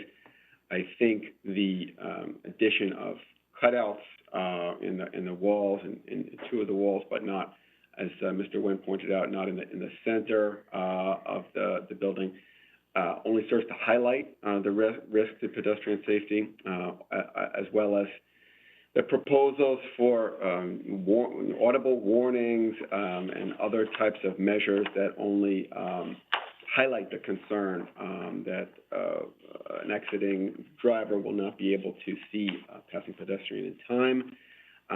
The second compounding factor is the narrow, and in fact too narrow width of these driveways, as well as their pitch and the turns that they make within the structure.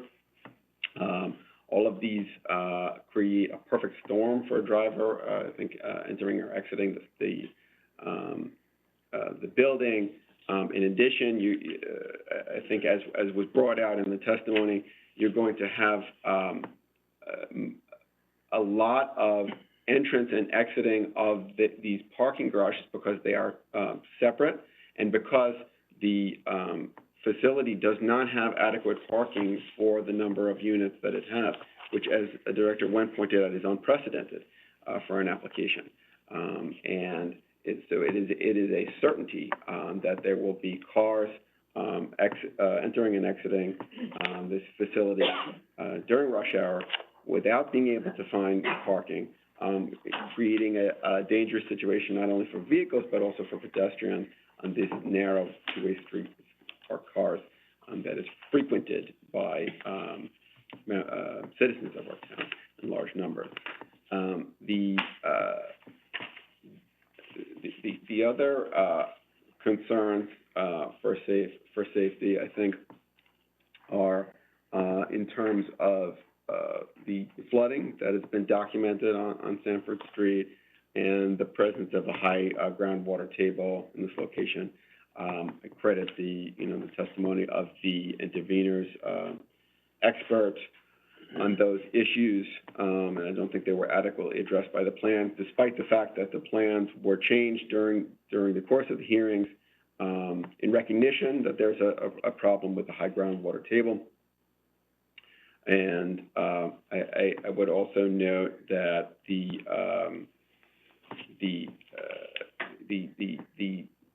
issues are exacerbated, or the concerns are exacerbated by the inconsistencies between different iterations of the plans and between the plans and the testimony.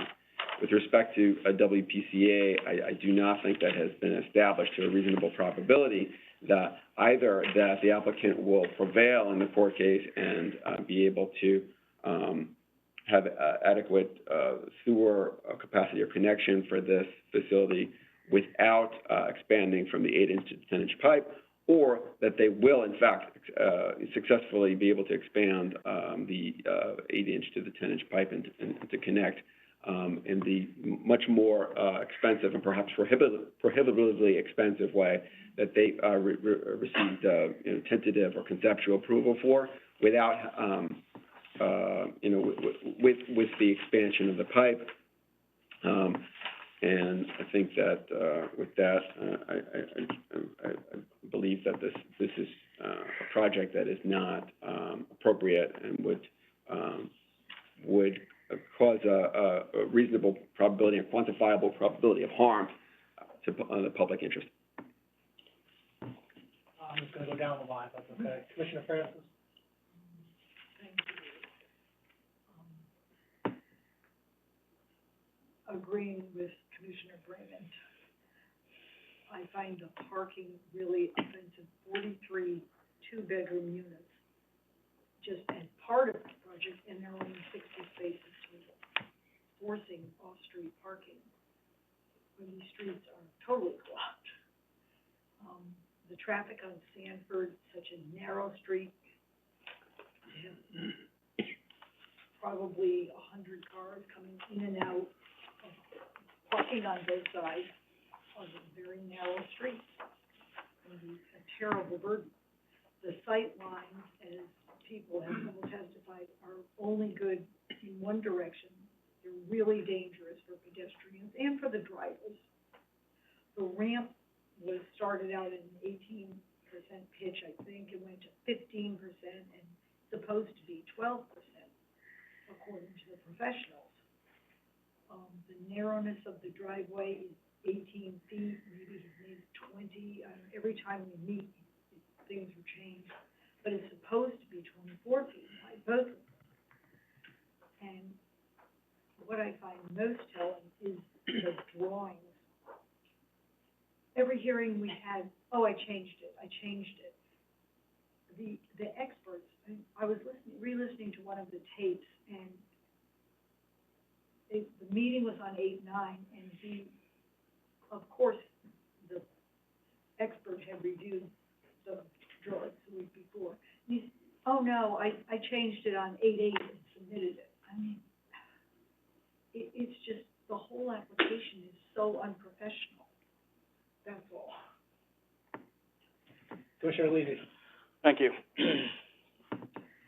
I agree and feel that Fairfield does have a serious problem with providing affordable housing. And I wish that this was an application that I could approve. But this application is not one that I can approve because I feel that it poses, this application, if this building were built, I see it poses a serious threat to the public health and safety. And my biggest concern to start with is the sight lines.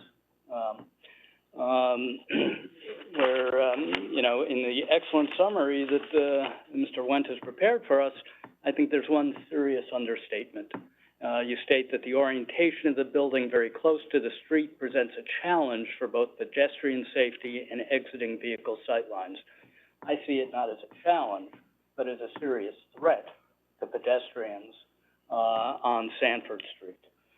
This building, the southerly entrance exit is right on the property line, right on the sidewalk, 0 feet.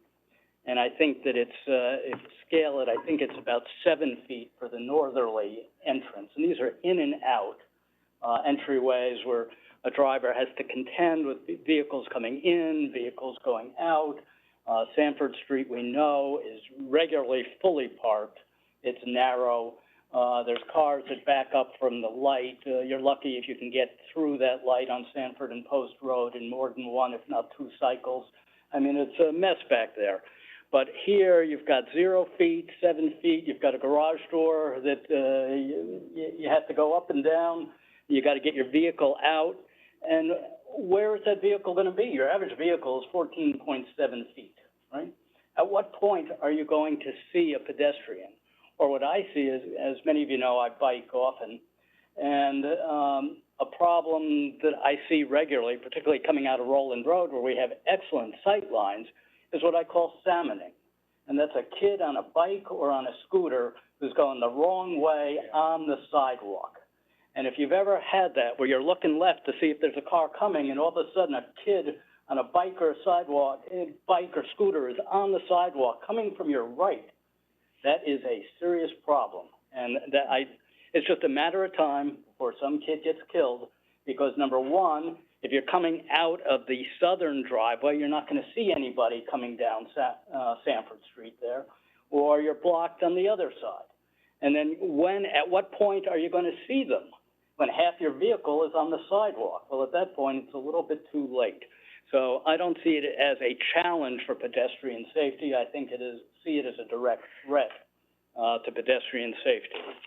The issue of flooding, I think, has been fully addressed. But again, at the first hearing, I was asking Mr. Geddes about, well, aren't you basically putting a swimming pool into this, narrow area? Where's the water going to go? He says, well, it's not a problem. It's waterproof, right? Well, this waterproof building was then raised 2 feet to get it away from the water table. But where is the water table? Is it 10 feet, 8 feet, 6 feet? We don't know. They haven't done adequate borings. And what we do know is that then there was evidence submitted showing, that this is an area that's prone to flooding. Water accumulates, flash floods. There are problems. There's testimony. I think the old Tommy's restaurant there's some pumps going all the time in the basement. We know there's a problem. There hasn't been adequate investigation.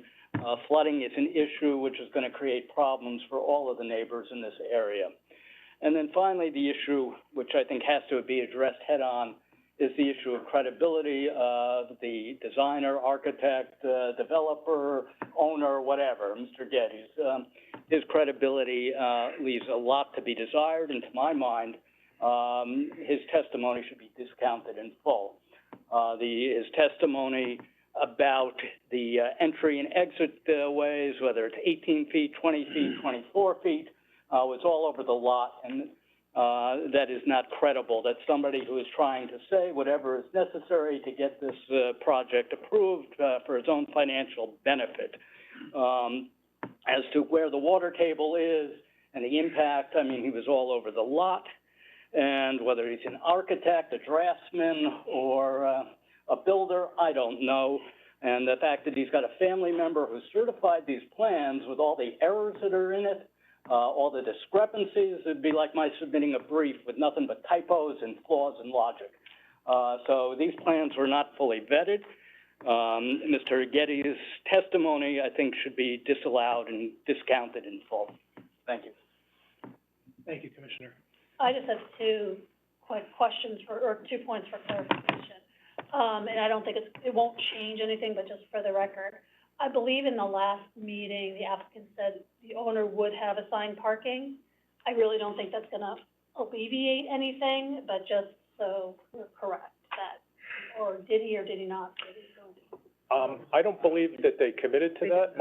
Having listened to the last hearing myself, the architect said it would be up to the owner, but I believe the attorney at the close of the meeting said that they would not be assigning parking. Okay, I just wanted to clarify. That's was my recollection. I don't think even if they had assigned parking, it doesn't address the dearth of parking and the impact. Right, I agree, it's good as well. Yeah, but, and then the second point is just, my last name is pronounced Kit, not Keith. That's right, okay. Yeah, it's Kit, not Keith, so. No, so I was gonna ask you that later, 'cause I was afraid it was me. No, you had it right. Thank you. No, it's okay. Thank you for that, because that's something we should do. I have a follow-up. Go ahead, Okay, and I'm gonna jump in. So regarding the parking, also at the last, on rebuttal, I believe, Mr. Geddes suddenly announced that we don't have 106 bedrooms, we have less because he changed the plans. Right. But then after it was disclosed that he wasn't a licensed architect, I believe the attorney said, we're going to, like, rescind those revised plans, so they're not using the revised one anymore, they're gonna use the original because we're talking about 106 bedrooms for the 63 unit. And then he said there's not 106 bedrooms, and I had wanted to know how many dens there were on top of the 106 bedrooms, because that could be more people adding to the parking problem. Did they rescind that revision in the plans on rebuttal? I thought the lawyer said, we're not gonna go that way. All right, again, Jim went, for the record, to be clear, there was never a change in the number of dwelling units or bedrooms on the plans. The plans initially submitted and the plans ultimately modified never changed the bedroom count or the unit count. Mr. Geddes was confused in that when he changed the exterior of the building to account for breaks in the horizontal plane of the building for insets for balconies, that would have reduced bedroom and den count, but the floor plans were never changed to reflect that. So in he may have changed them at some point to reflect the exterior drawing, but those plans were never part of this record. So the attorney for the applicant said, we're sticking with the original submitted bedroom count, and that has never changed. We do not have a plan in this record that modified the units and the bedrooms from what was originally submitted. Okay, so we don't really know how many dens there are. You'd have to look at the little tiny drawings and try to figure out what's a den, it doesn't say so anywhere that I could find.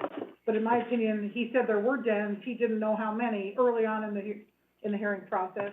Right. So there are the capacity to have more people than would fit in 106 bedrooms. That's just my thought process. And then, Mr. Wendt, you pointed out in your excellent synopsis, which is part of our decision-making, right? The synopsis is part of our record? Okay. So you pointed out that inconsistencies between testimony of the building designer and the actual plan raise fundamental concerns as to whether the project can be built as presented. Well, that makes me question everything. If you can't build it exactly as presented, are things going to change? I know there was at least one or two points during the hearing process where somebody asked a question and it was said, well, we'll fix it when we do the final construction drawings. Or is that what the as-builts are, the construction drawings? Well, I don't think we should fix something later on. We have to know what it is now, because that's what we're deciding on. And then, that also goes to the whole issue of drainage. Even though the burden's on us, we should not be obligated to make a decision if there's inconsistencies in the plan, if it's unknown, if you're going with your plan or your verbal recitation, or if you don't have adequate testing to show that it's not gonna be a safety hazard. I don't think we should approve or decide on I think we should be allowed to say, we don't know what the groundwater is because you didn't test it. And we don't want to add to the flooding by adding a huge underground basement that takes up X volume of cubic yards from whatever the absorption capacity would be of that whole area. So I think if there's enough inconsistencies or inadequate information, I think, we should be entitled to make a decision that we don't want to go there, in light of the evidence that is in the record about significant flooding concerns everywhere. And I do think the intervener's expert commented on that as well. If you have something. I do. I agree with you, I think, in general, but I think what you can conclude, if this is what you want to conclude, that all of these things that you've articulated, everybody's articulated, taken together, including Mr. Levy's comment, you're concerned about the credibility of the application in general, but you do have testimony from town engineer and the intervener engineer both agreeing that it was both of their opinion that there was inadequate testing, particularly Mr. Hurley's testimony that this is not a site where if you encounter an unforeseen condition, you've got room to move stuff around, so that's where it's more critical.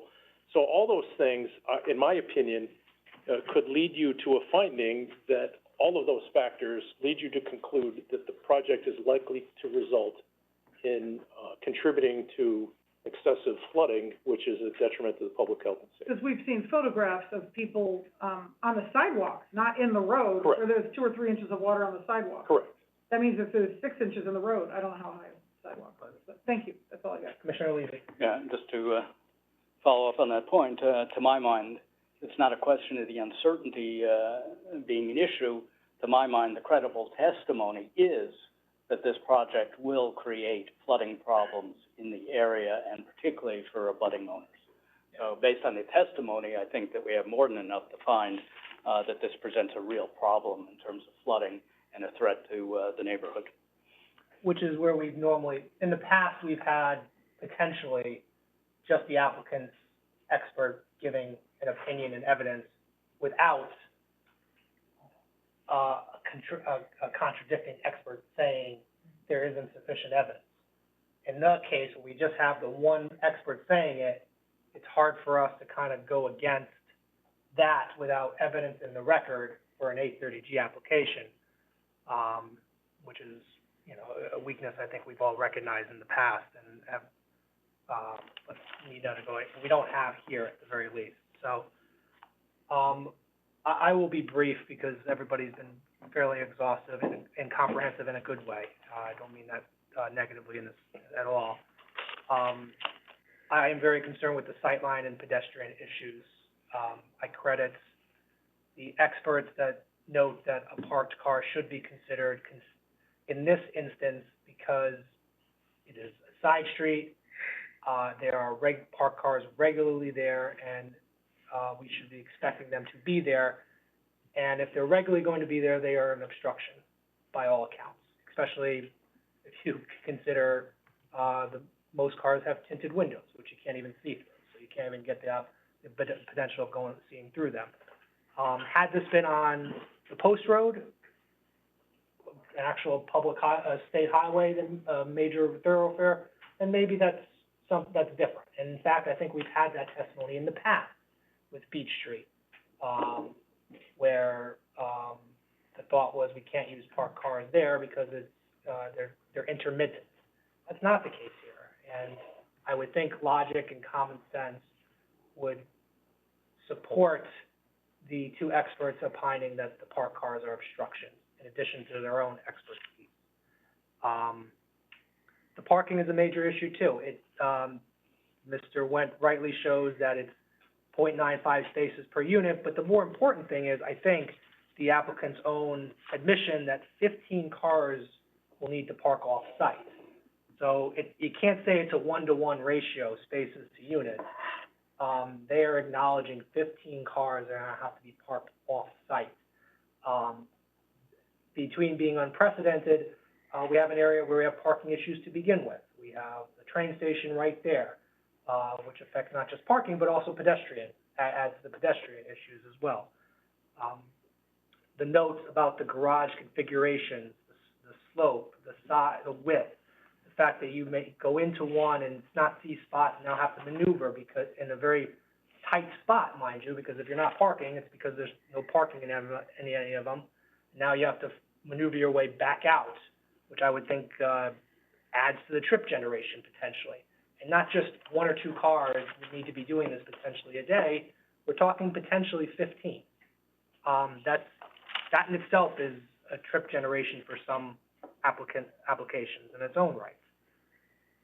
The sewer line is an issue.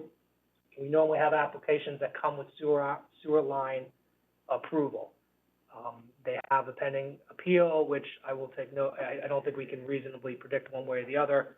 I'll acknowledge he makes a persuasive case, but I'm not jumping into that boat, nor do we need to, because I have not heard the other side, and it was a one-sided argument.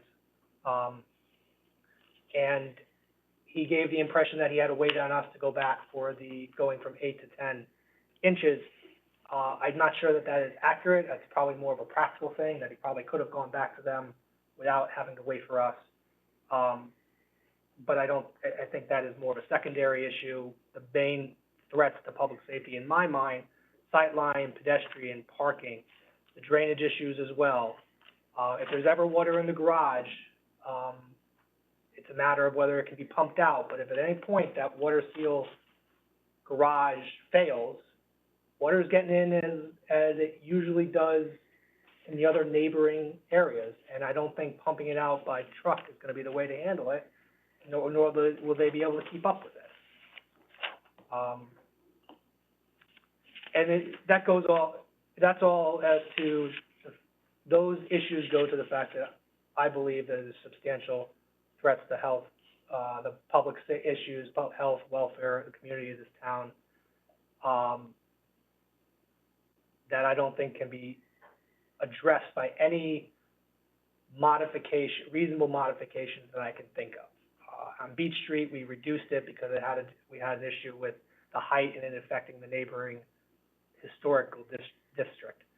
I don't think you can reduce the height here. You still have, maybe you take away parking to some extent and some other issues, but you still have sightline and pedestrian issues.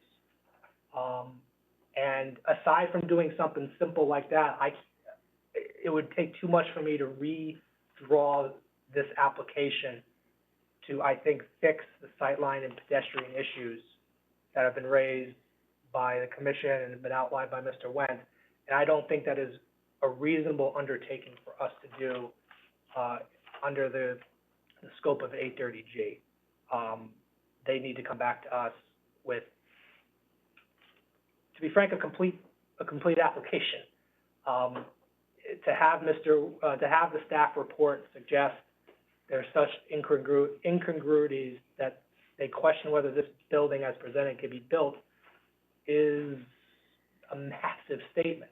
I'm trying to think of when I've had that in my tenure, not just as chair, but as a commission. I can't think of one off the top of my head.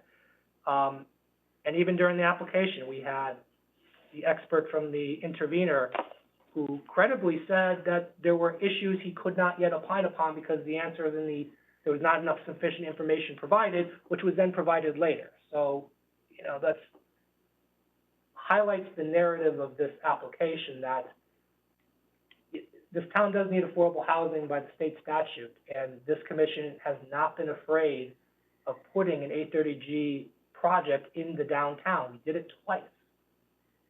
One by the train, one they referenced, was it 78 Uncor Road, Mr. Wayne? Uncor Place. Uncor Place, and Ruane Street. And we did Ruane Street even kind of, somewhat pinching our ears because we were losing commercial down there, but we felt it was, at least some of us felt that it was, in the proper statutory scheme. But we all recognize commercial is needed in this area, and it hurts to potentially lose it, but this commission has not been afraid of putting 830Gs in the downtown area where it works. And they use all of that property on 78 Uncor Place, but it worked there. And they did a fair job with Ruane Street as well, where I don't really see it. I drive by it, and it's part of the community now, and, would I prefer something smaller, so be it, but, this just doesn't work here. Somebody said, was it the 10-pound of potatoes in a 5-pound sack? And that certainly feels like the case here, all the way up to the property lines, which we've said is a massive threat. I think properly used as a threat to pedestrians. So I think this application needs to be denied and is properly denied under the standards of 830G.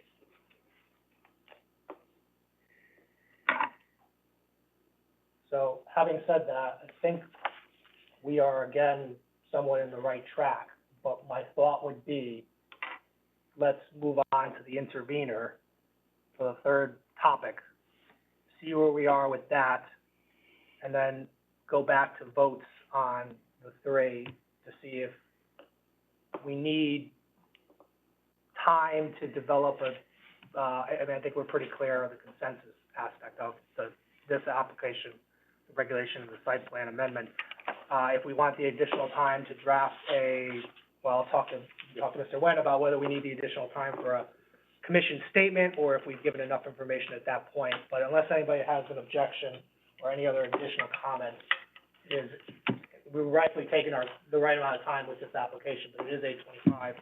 But I would like to move on to the intervener petition unless nobody does, it looks like, object to that idea. So can I have a motion on the intervener's application? Commissioner Braun. I would move to grant the environmental intervention filed by Mr., By the Fairfield Center Alliance LLC. yeah, I forgot the name. No worries. We have a motion to approve, or grants, I guess grant's the right word. May I have is there a second?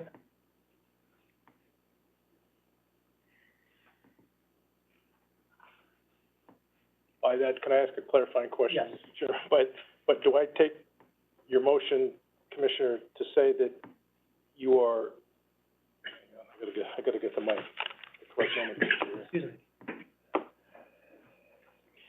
You're making a motion to find that the intervener has demonstrated that the proposed project will involve conduct which is reasonably likely to have the effect of unreasonably polluting, impairing, or destroying the public trust in the air, water, and other natural resources of the state. Yeah, I wasn't making a motion to grant the existing, or accepting a valid intervention, because I believe by statute, once you file a verified petition to intervene, it's pretty much automatic. So I was filing a motion to grant the allegations in the intervention, but with a caveat, being that we're not gonna get any more, expert sort of advice, I would like to have a chance to go back and listen to the tapes again of the battle of the experts. I have a position on this, but I think, there's more detail, especially when, listening to Mr. Hurley, and, on rebuttal, there was quite a bit of information given, and changes in plans. And I would like to not vote on, the intervention tonight until I have a chance to assimilate more of that information and try to become an expert on it myself. Okay.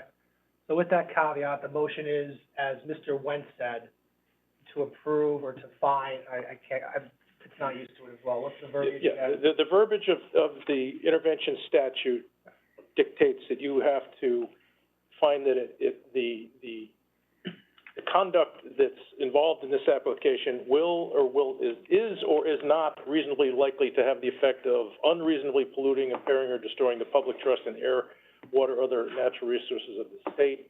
And without putting words in Commissioner Braun's mouth, I'm taking her motion to mean that she is making a motion to the effect that she believes that it will likely have that effect. In the affirmative, yes. Is that? It will likely have the effect of unreasonably impairing the natural resources of the state of Connecticut. Got it. Okay. And I'm asking, is there a second to that motion?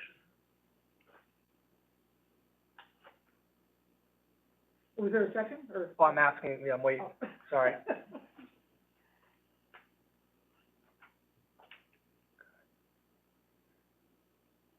Well, we've had a request, without a second, there was also a request to, Well, maybe, if so maybe, procedurally, this may help. At this stage, I think the commission has made clear the position on the zone change application and the zoning compliance application. And in addition to the outline that we have provided, you have articulated specific findings that I think there's consensus on. I think it would be prudent at this point, regardless of where you go on the intervention discussion, is for us then to go back and take the outline that we started with and then flesh that out with the specific findings that have been articulated by this commission this evening to compile a draft collective statement, thank you, for the commission to ultimately vote on at the next meeting. It would be helpful to have a discussion on the intervention to see where you may collectively fall on that, regardless of whether you want to go back and listen to additional testimony. I think for the sake of, if the motion is for discussion purposes, it would be helpful for us in crafting a draft collective statement for you to understand where you might fall with respect to the intervention. So if that helps. no, and I think that's kind of where I wanted to go. I wanted to talk to you about it, whether you needed the time, if you thought it was prudent for the time for the collective statement. I thought so. But it Unless would somebody help, has irregardless of the fact that you might want to go back and clarify certain testimony, it would be helpful, I think, from where we sit, to prepare that draft for you to know where you may collectively stand And on we it. don't have to be as exhaustive with it as well, but I do believe if we can if anybody's willing to second for discussion purposes only, we can talk about it well, I'm not gonna say briefly. We will talk about it as much as we need to today, but I don't think it would be an efficient use of time, to just table that at this point, unless there's unless the motion is to deny with a second. But, regardless if it's a grant or deny, let's talk about it. Okay, so we have a second for second from Commissioner Francis. So Commissioner Braun, knowing that you would like additional time. Okay, so there's 5 points in the intervention. The first one is that the stormwater management system is inadequate to reduce non-point source pollution loads. And non-point source pollution is basically not pollution that's pouring out of a drain, but it's, pollutants that come from random sources and end up in different places that you don't want them to be. So, the interveners expert described, the problem with, for example, roof water that comes off the roof, pointing out that, water that goes on a roof has a lot of pollutant loads. People might not be aware of that. You might think it's clean, but it's not. He points in, nitrogen, phosphorus. And when you have dissolved toxins like that, they're not all dealt with very well with separators and things like that, which take away things. But things that are dissolved in water, are still pollutants. And the intervener the expert did not feel that the system they had for cleansing the water, there's 2 issues, there's quantity and quality, was adequate to cleanse the water that would be leaving this and entering, the groundwater. So he felt that the non-point source pollutant loads would end up everywhere in Long Island Sound. Then they talk about, the number 2, they're saying the stormwater management system is not in compliance with the DEP 2004 Stormwater Quality Manual and is also likely to result in unreasonable pollutant loads. I have to actually re-listen to that. I don't know anything about the Stormwater Quality Manual. I have to actually re-listen and see what all the evidence about that exactly, because I don't know if that's true or not. Number 3, they haven't given factual evidence that the sanitary sewer can accept anticipated flows from the site. Well, I think that's the whole WPCA thing, and I think the lack of a WPCA permit is a valid consideration in an environmental intervention. If you don't have sewer capacity, that could create an environmental disaster, okay? And somewhere in the testimony, I believe, I heard that sanitary sewer effluent can end up in the storm sewer system and vice versa. I'd like to listen again and see if that's true, because if that's true, that's very bad. That means things can end up going into our stormwater system that shouldn't, and the sanitary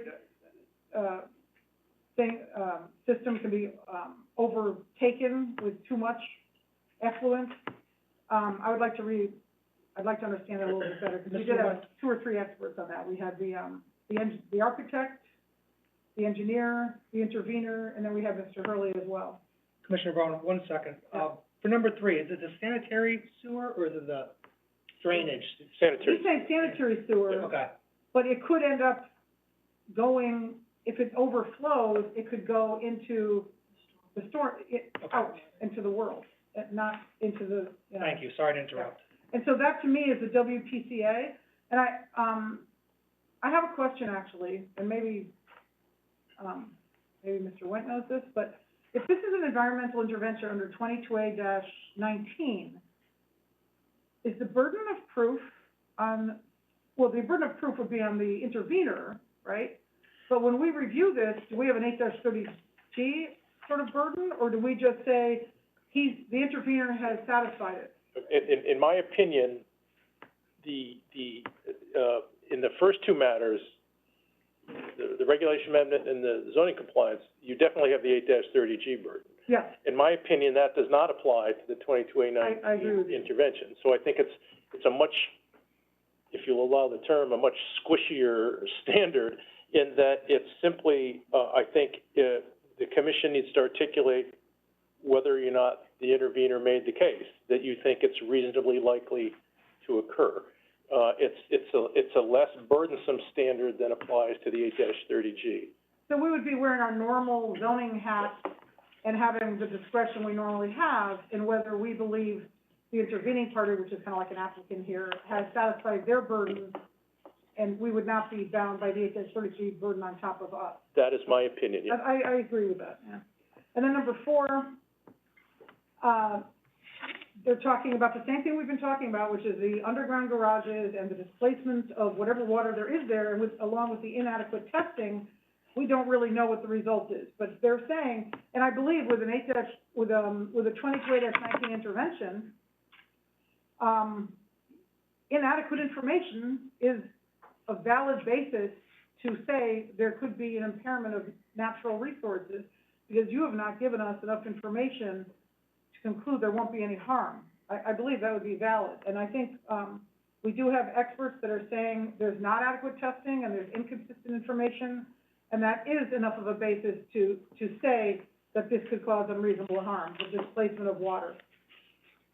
And the last one is about the impervious cover, unreasonably that actually is kind of like, number 5 and 4 are almost, I think, the same thing, except number 4 talks about, the high groundwater table leading to poorly treated water, but they both relate to the fact that there wasn't adequate testing, and we don't know what's going on underneath the surface with the water.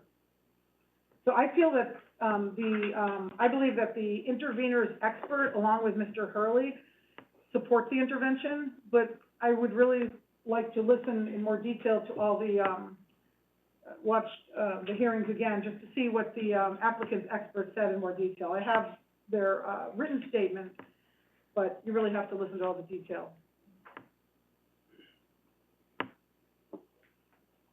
Thank you, Commissioner Braun. Commissioner Francis? The only thing I would add to that is, he did state there were 4 and possibly 5 borings.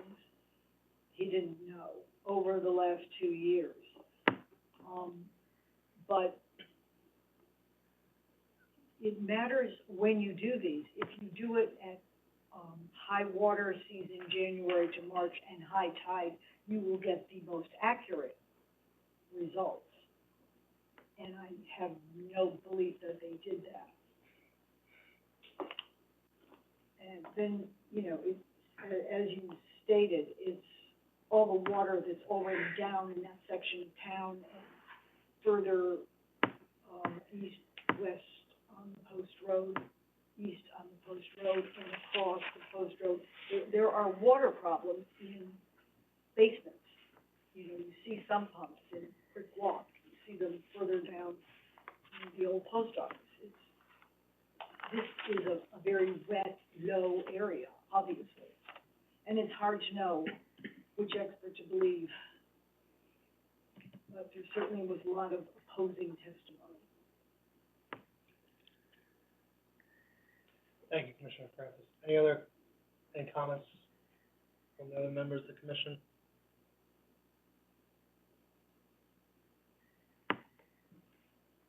A little different than we're used to, with this type of intervention. I don't think I've come across it in my time here. So I can understand, not being a little more hesitant than we are with the other 2 parts of this, application, to say the least.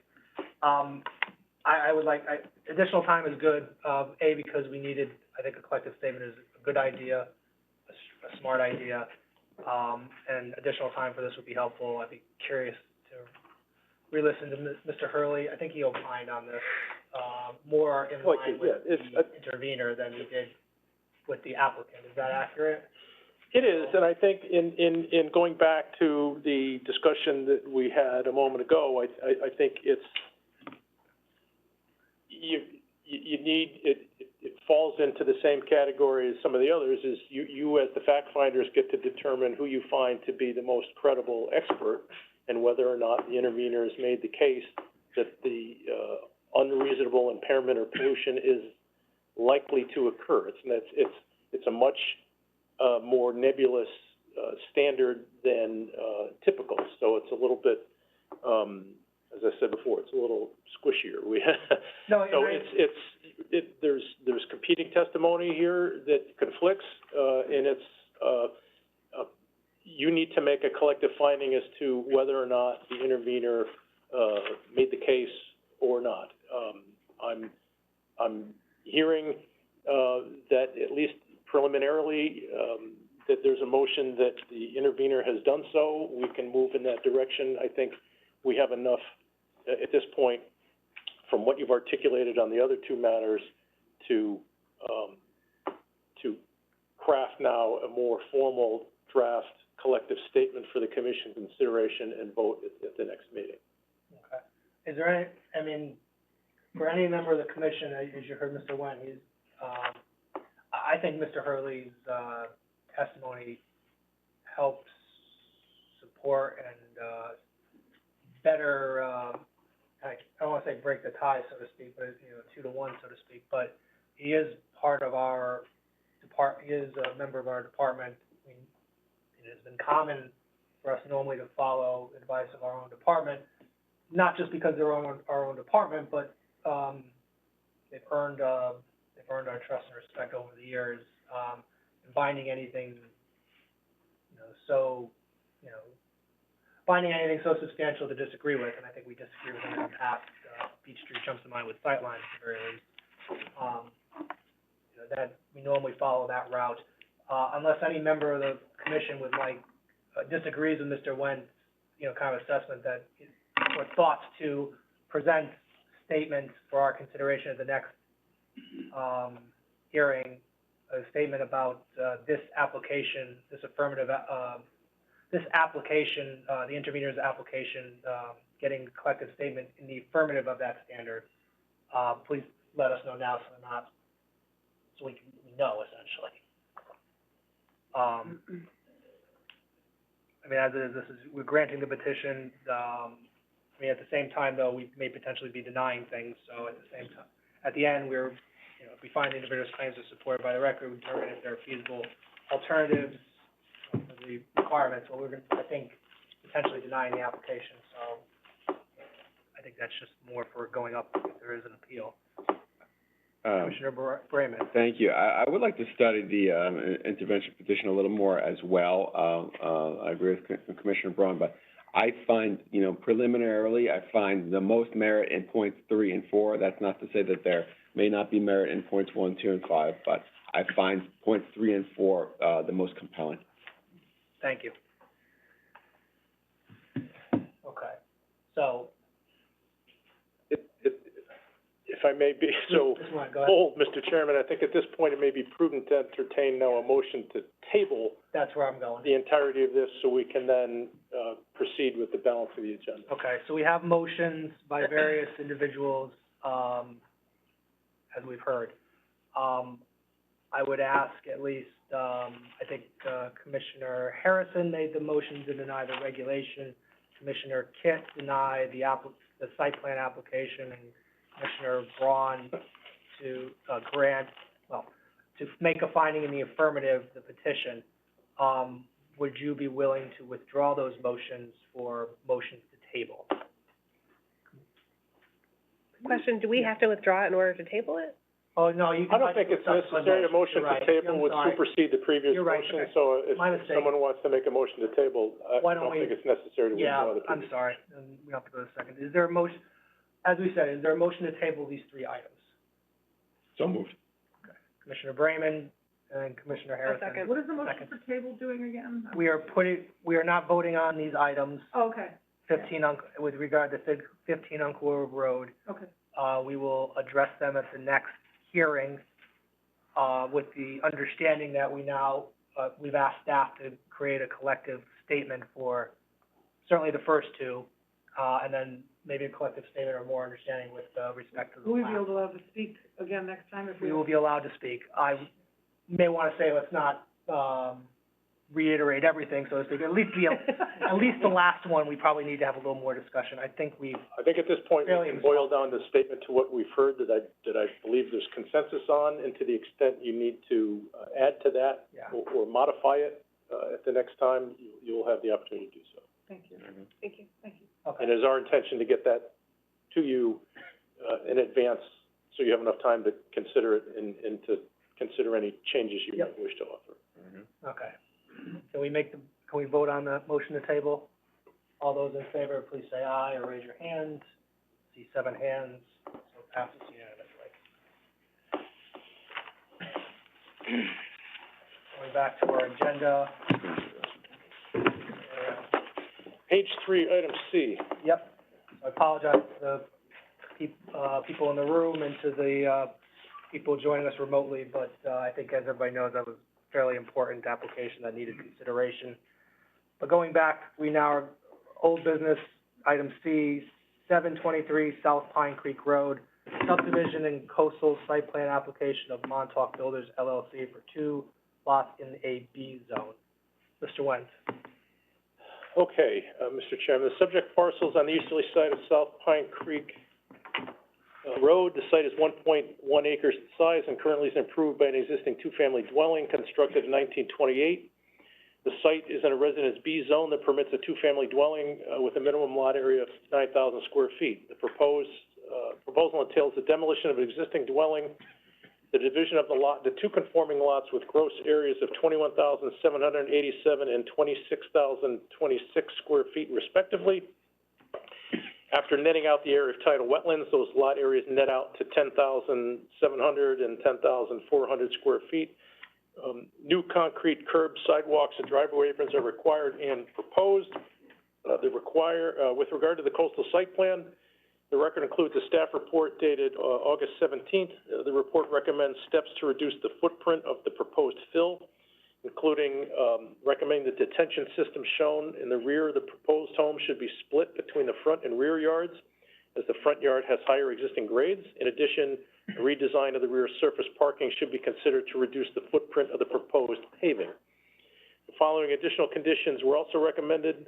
Number 1, native plantings be installed and maintained in accordance with the coastal planting plan, with additional native planting transition edge along the flagged wetland line to delineate the maintained lawn in the adjacent wetlands.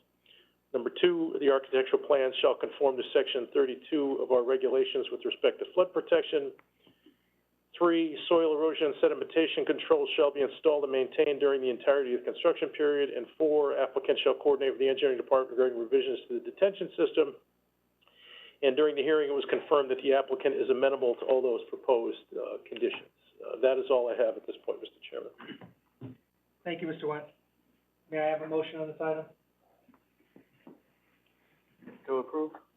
Move to approve from Commissioner Levy. With the conditions Well, yeah, decided by sorry. staff. Yes, thank you very much.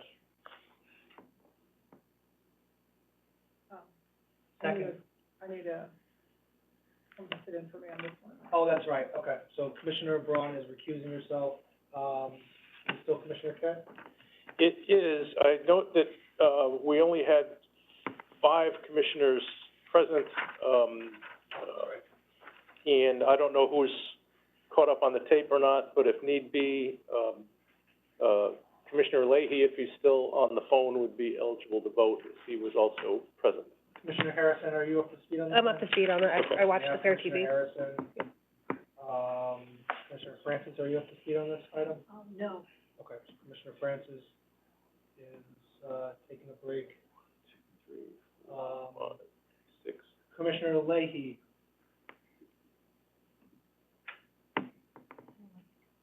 Can you hear me? Yes, thank you. You're up for this item. Okay. So that gives us. Yes, from last week. That gives us 7. 1, 2, 3. So Noonan, Brayman, Ford, Levy, Kit, Leahy, Harrison would be 7. Thank you. Now we're. We have a motion to approve that has not yet been seconded. Yes, we're looking for a second on the motion. Second. Second from Commissioner Graham. Commissioner Levy. Yeah, I mean, in terms of the proposal and the zoning compliance, it does meet the requirements for the residential B zone.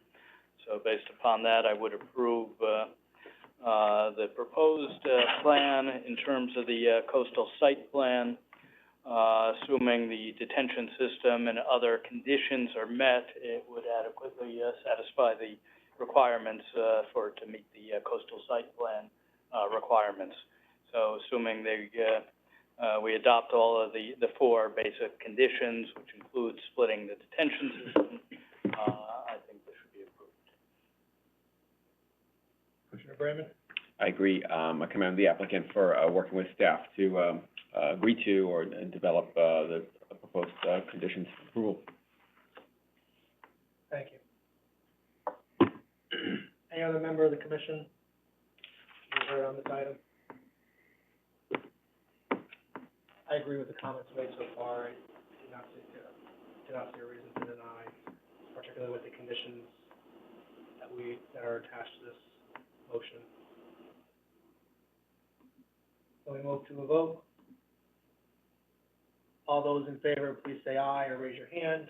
Aye. Aye. That's, unanimous grant. Next item is 1460 Post Road, special permit application of Joseph Morris for a vestibule addition to establish a rooftop dining deck. Commissioner Harrison, I assume you're up to speed then on this. I'll assume the same for. It would be the same, yeah, the same. Everybody else is in play here, so. Okay, Mr. Chairman, this site is on the corner of Post Road and Sanford Street, was most recently occupied by Be Good Restaurant. The new restaurant tenant is proposing a rooftop dining area as the site has no room to accommodate ground level outdoor dining. To facilitate access to the roof, a 10 by 13 stair vestibule is proposed. A glass railing system is proposed around the dining area. On May 12th of this year, the ZBA granted a variance of parking spaces that would have otherwise been required for the additional seasonal dining, which is a nine space reduction. The standard considerations for a special permit are as follows.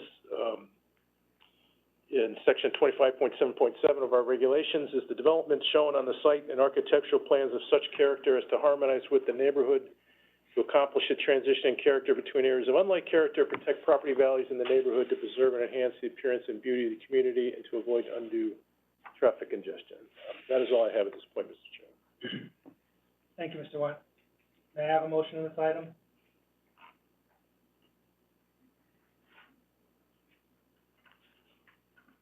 Commissioner Levy? I'd move to approve. Thank you.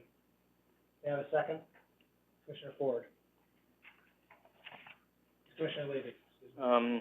Yeah, I mean, I think we're all familiar with this, property, which has been vacant for a period of time. It'd be nice to see it develop.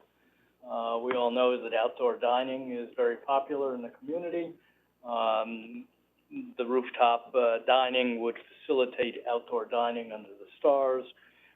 There was concern by one of the neighbors with respect to parking, but I think there's adequate parking in the area that it should not negatively impact the traffic congestion or parking in the area. And I think, particularly if you know that area and the number of, whether it be rooftop or second floor dining that goes on in that area, it is consistent with the neighborhood and the community. Will not negatively impact the property values of surrounding neighbors. Commissioner Ford? I agree with everything you said, and I would just make the additional comments that, you know, this type of dining is present in other local communities. West Hartford comes to mind. We're very similar situated to West Hartford. So I think this also pulls Fairfield kind of out of the blue laws a little bit, loosens up and gives, loosens up the town and gives residents, you know, additional option. So I wish them all the best and all the luck. So I would move to approve. Commissioner Harrison? Yeah, I would just add this really, I appreciate the vision of the applicant. I think this is gonna be a great enhancement to our downtown dining. We've really become a mecca in the area, and I know that has a cascading effect on our businesses too, our retailers. So I think this is really positive for our town, and I wish you guys the best. Thank you. If I may, and with apologies, Mr. Chairman, I should have articulated in the report, which I did not. This is an application under our standard outdoor dining protocol, so there are typical conditions of approval such that we have for all of the other outdoor dining. The seasonality component to it, April 1 through the end of October, no outdoor music or sound system. And I think in this case, since there was a question, we just need to get a follow-up floor plan, if you will, to more clearly define the 475 square feet that they are proposing. But the standard conditions for outdoor dining should apply here, and I apologize for not articulating that earlier. No, you beat me to it. I was thinking about that as well. Should we amend the motion for that, or is it? Yeah. Mr. Wentz, is that needed to amend the motion, or I think by, Maybe so amended. so amended? So seconded. Thank you. Commissioner Brandon? I agree with the comments that have been stated. I think this is gonna be a good addition, to the neighborhood. Rooftop dining, I think, is, something whose time has come, and I think this is a good location for it. I think it meets all the special permit criteria. I note that there is, variance required that was granted by the ZBA that's currently under appeal and pending litigation. If the variance is, ultimately, the granted variance is ultimately reversed by the courts, then, there will be an issue, but, that does not affect my opinion that in terms of our zoning regulations, it meets the criteria for a special permit, and should go forward. Any other member of the commission wish to be heard? I agree with the comments. I agree that it meets the, consideration of the special permit, in our section 25.7.7. They have, with the parking variance that they currently have, they have sufficient parking. There's issues about parking, neighbors', lots. That's something that happens regularly and needs to be addressed, but they have currently the proper amount of parking under that variance, and whatever happens in the Superior Court will happen, and, kind of outside of our purview as to that aspect of it. But otherwise, it meets the special permits, and I am in favor of the application as well. We put this to a vote. All those in favor, please say aye or raise your hand. I'm recused also on this one. Yes, I'm sorry, Commissioner Braun recused herself. So I see, 6 hands. Commissioner Leahy? Aye. Aye. 7, unanimous. That brings us to compliances. 530 Kings Highway cutoff zoning compliance application of Gary Doffey on behalf of Dr. Jerry Katz to establish a veterinary hospital in a portion of an existing building. Why don't we have Mr. Wentz first, and then we can... okay. Mr. Chairman, Dr. Katz has been, an established veterinarian in this town for many years. Her current practice is on Kings Highway adjacent to Town Fair Tire. Looking to relocate to larger space. This particular building at 530 Kings Highway Cutoff is across the street from the Kings Highway Cutoff exit of Home Depot, adjacent to Fitness Edge, between Fitness Edge and the Sunoco station on the corner of Grassmere, if you're familiar with that building, formerly occupied by a karate studio. Permitted use in the district, the use does not require any more parking than does the previous use, and is otherwise, in my opinion, compliant with the regulations. we have Commissioner Kent sitting in, I think, let me phrase. Well, you got all the regular members. All the regular members. Present. So I'm out. So you're out, yeah, I'm sorry. And I'll just, I'll Does stay for anybody the, have any commissioners, have any comments about this application? I just want to say that, my cranky 17-year-old cat has been a patient to Dr. Katz, but I do not feel that relationship, is such that it would affect my impartiality or ability to, decide this on the merits, and therefore I decline to recuse myself. Fair enough. And I would, I would express the same sentiments about my 14-year-old cat. Any other members of the commission? Commissioner Braun? I have a 15-year-old cat, and I believe I can, canvass it. There. That's fine, just for the record. Okay. So may I have a motion on the item? One of the cat lovers. Yeah, definitely. I'm allergic. You're allergic to this. Commissioner Levy. Move to approve. Move to approve, Commissioner Levy. Second. Second, Commissioner Brayman. Any comments, Commissioner Levy? Yeah, it'll make it easier to get him to, her office, I could take him on the way to the gym. Commissioner Brayman? I think, our discretion on this matter is, virtually zero. I think it complies with the regulations and should be approved for that reason.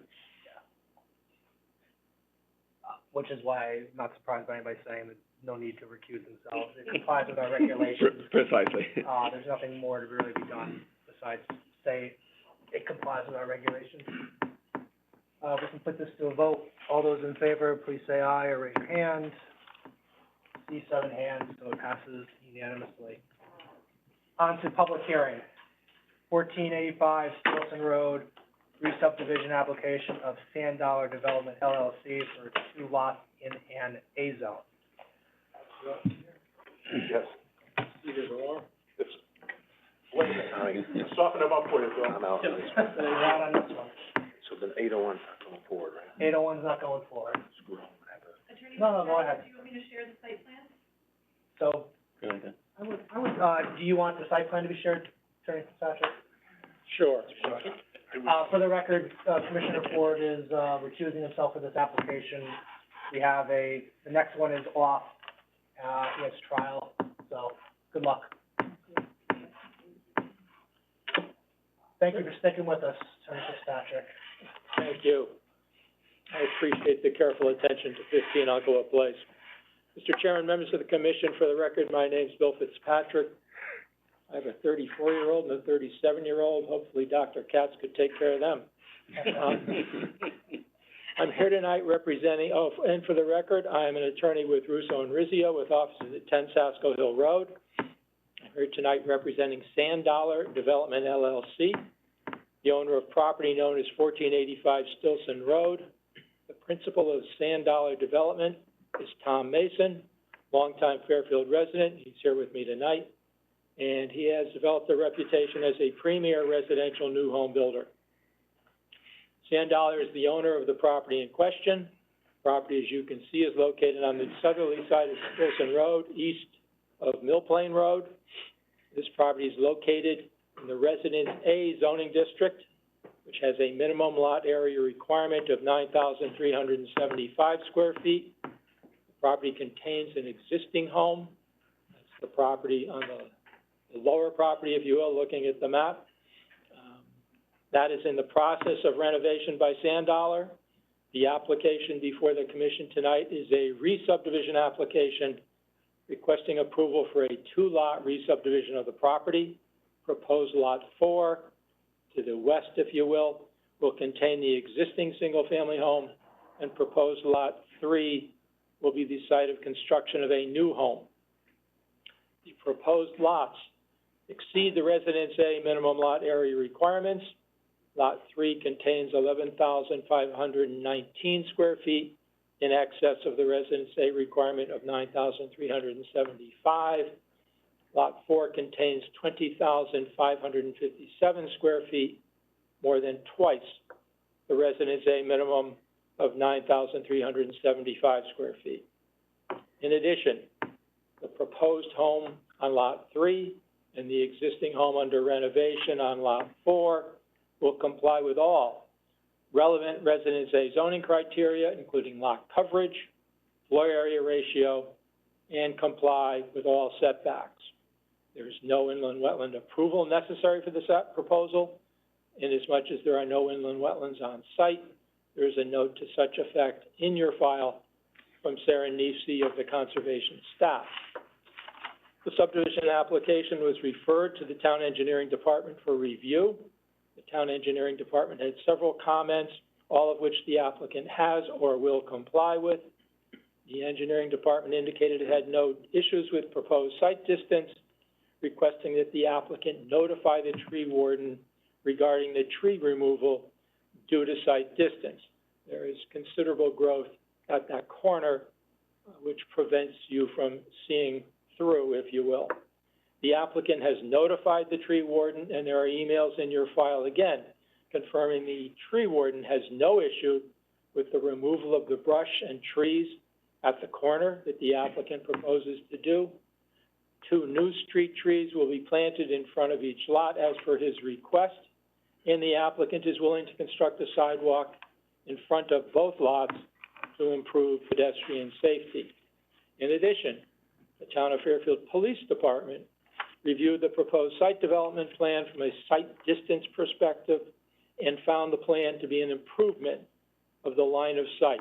The email stated as follows, and I quote, based on the permission granted by the tree warden and your ongoing work with the engineering department, we fully support your assessment to improve the line of sight at 1485 Stilson Road, Fairfield, Connecticut.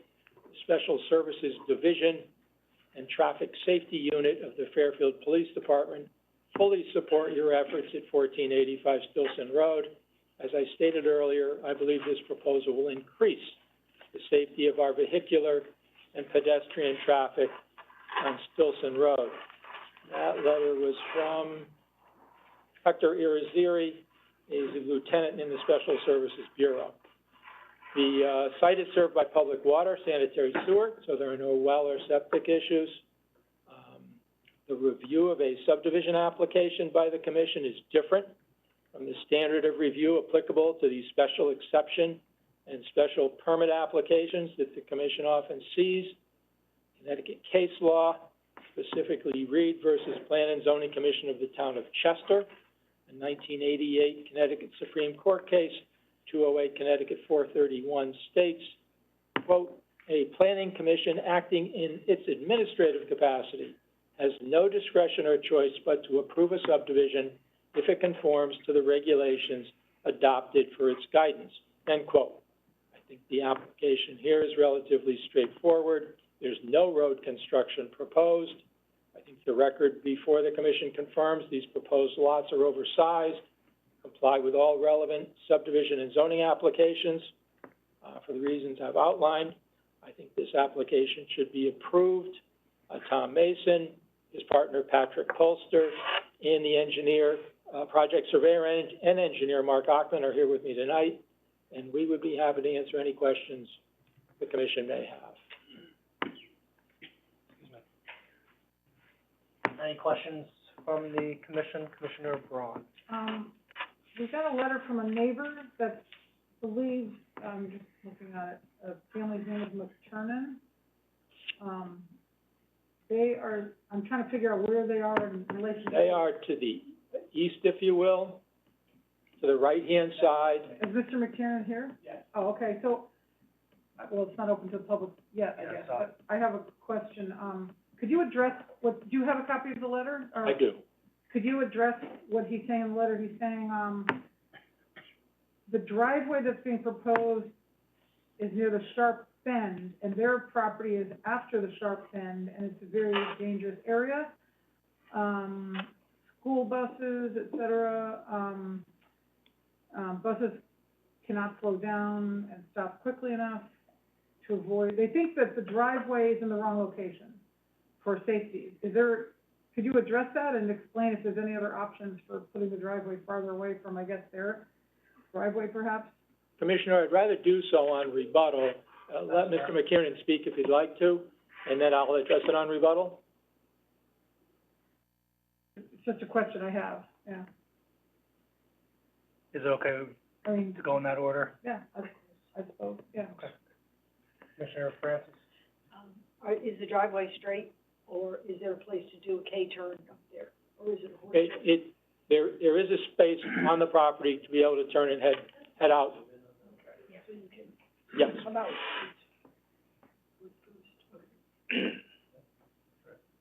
Could you explain where this is on, like, I know Stilson Road, you're going down towards Mill Plain Road, and then You're going down Mill Plain, you take a right onto Stilson, Right. and this is the sharp turn going up the hill. sort of to the right as you're going up the hill? Yeah, after the Ross property up there, Yes, that's correct. near her, It's opposite the open space. okay. Is it after that new development, I forget the guy's name, that's all right, yeah. There's also another street there, like a dead-end street, right after that. Up Stilson there is, up the hill. I think there's Hirsch Road up there. Hirsch, is this before Hirsch Road? It's before Hirsch, yes. Okay. It's at the very corner. I was gonna ask if it was opposite the open space, but, It's you answered opposite that the question. open space. And the Hirsch Road has been there 30 years. Yes, sure has. And it's before the two houses that are being built now. It's beyond the one house, which is under construction today. Just after it, okay. It's on the very corner. Any other member of the commission have questions at this point? Sorry, yeah. Thank you. Okay. So that's the, applicant's, initial presentation. We'll open it up to public comment. We'll start with the people in the room. So any member of the public wish to be heard? Great. Thank you, Commissioners, for taking the time. You can just say your name and address, and then. Bernard McTurnan, my wife was here, she had to go relieve the babysitter, Hillary McTurnan. We live on 1405 Stilson Road, so that's adjacent to the property. And really, our concern comes down to safety and its sightlines. The proposed subdivision, as stated before, is at that big sharp turn. There's a lot of overgrowth. Part of that is on that proposed property. Part of that overgrowth is on my property as well, too. We live 40 yards away from the bend in the road. It's always an adventure to make sure that you get out in time before you see a car coming around that corner. We also have a two and a half year old son, 6-month-old son. Just crossing that street, we're always starting the walk on the weekends with running across the street to make sure that we get across in time. So, this is not something that we should be taken lightly. We think that driveway, no matter where it is going to be difficult to get out of and poses safety concerns. And this is all heightened by the fact that there's 2 schools that are within a mile, on each way from Stilson Road. So there's a lot of school buses going by. And there's just a lot of traffic too. This morning, the traffic was backed up past my house. That's only going to be exacerbated by the fact that there's more construction vehicles, in the area. So thank you again for hearing our concerns, really on safety, and we appreciate it. Thank you. I have a question for you. Go ahead. Where, do you believe that there's another location they could put the driveway on the development that they're proposing that would make it safer for you? Frankly, I don't. If you're on, let's just take it to the extremes. If you're on one end, you're just kind of missing out no matter where it is. So I think it's a really tough spot to have, to have a location. So you're in the uphill right after the bend? So, yeah, so there was, 2 houses that were constructed, I believe in 2018, that I think was being referred to earlier. So I'm in one of those houses that was just built recently. And your driveway is 40 feet from? 40 yards. Sorry if I said feet. I'm sorry, 40 yards? Yeah. From the property boundary or from the location of where the new driveway would be going? From the end of my property boundary. Your driveway is 40 feet from the property line? 40 yards, yes. 40 yards, okay.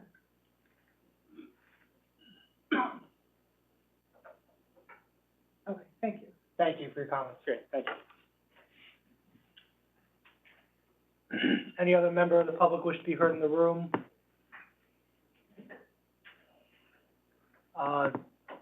Opening it up to members of the public who are online. Is there any member of the public online who is joining us remotely that wishes to be heard? If you are joining by phone, please press *6 to unmute yourself, or otherwise unmute yourself and just announce that you wish to be heard. Going once, twice. Any member of the public wishes to be heard in person or online? So that'll close. There's nobody in chat, I assume, Ms. Harrigan, excuse me. Okay. So I'll close the public comment portion. Back to the applicant for its rebuttal. Mr. Chairman, members of the commission, the standard set forth in the subdivision regulations for sightline is safe, quote, safe and adequate sightlines for the particular conditions as determined by the town engineer shall be provided. Before I do the rest of this, the driveway is in the optimal location. It has to be in that location so it can see easterly, if you will, up Stilson and westerly down Stilson. That's the only place it can be, and it's the perfect place for it to be. The town engineer, again, subdivision regs, whatever the town engineer says is safe and adequate, that shall be provided. The town engineer has reviewed the proposed sightlines, offers no objection. simply states, make sure you contact the tree warden regarding the tree removal. In fact, my client has conferred with the tree warden and confirmed the removal of trees and bushes at that corner, which obstruct the sight line, will take place, and he has no objection to it. He wants 2 street trees in front of each lot, we'll give him 2 street trees in front of each lot. And again, my client will, and 2 limited street trees will not impede the sight line. And again, my client is willing to construct sidewalks. Proposal has also been reviewed in excess of zeal by the Town of Fairfield Police Department. And again, the letter from the police department says, we fully support your assessment to improve the line of sight at 1485 Stilson Road. Special Services Division and Traffic Safety Division of the Fairfield Police Department fully support your efforts at 1485 Stilson Road. As I stated earlier, I believe this proposal will increase the safety of our vehicular and pedestrian traffic on Stilson Road. The reality is that the elimination of the trees and the undergrowth at that corner will improve the visibility through the corner and improve safety conditions. The relevant provision of the subdivision regulations has been satisfied, and the police department, which is the Town of Fairfield Traffic Authority, has reviewed the plan and determined it will improve vehicular and pedestrian safety. The experts have spoken. The proposed sightline will provide adequate sightlines and improve public safety. I submit this proposal is worthy of your approval. My clients and I would be happy to answer any questions the commission may have. So you believe the tree warden's condition to remove the vegetation addresses, that was the portion of vegetation that was discussed earlier? Yes, that, and if you saw the pictures, it's very heavy growth at that corner. You simply can't see through and see a car coming on the other side of that. It's virtually a 90-degree turn, as you can see. You just simply can't see through. This will all come down. Okay. That is on my client's property. That's on the proposed lot. It's coming down to the ground. And just, a tree or 2 in that position? Is that, Pardon me? a tree or 2 there or elsewhere on the property? Those trees are along that street line are all coming down. The only trees that will be there are the street trees that the tree warden would like in front of the 2 homes. Okay, thank you. Any other members of the commission have questions? Commissioner Harrison. No, I just had a question, and I saw Lieutenant Irizarry's, note. Do we have a sense of how many, are there do you have like an accident report or a sense of how many accidents are in this area?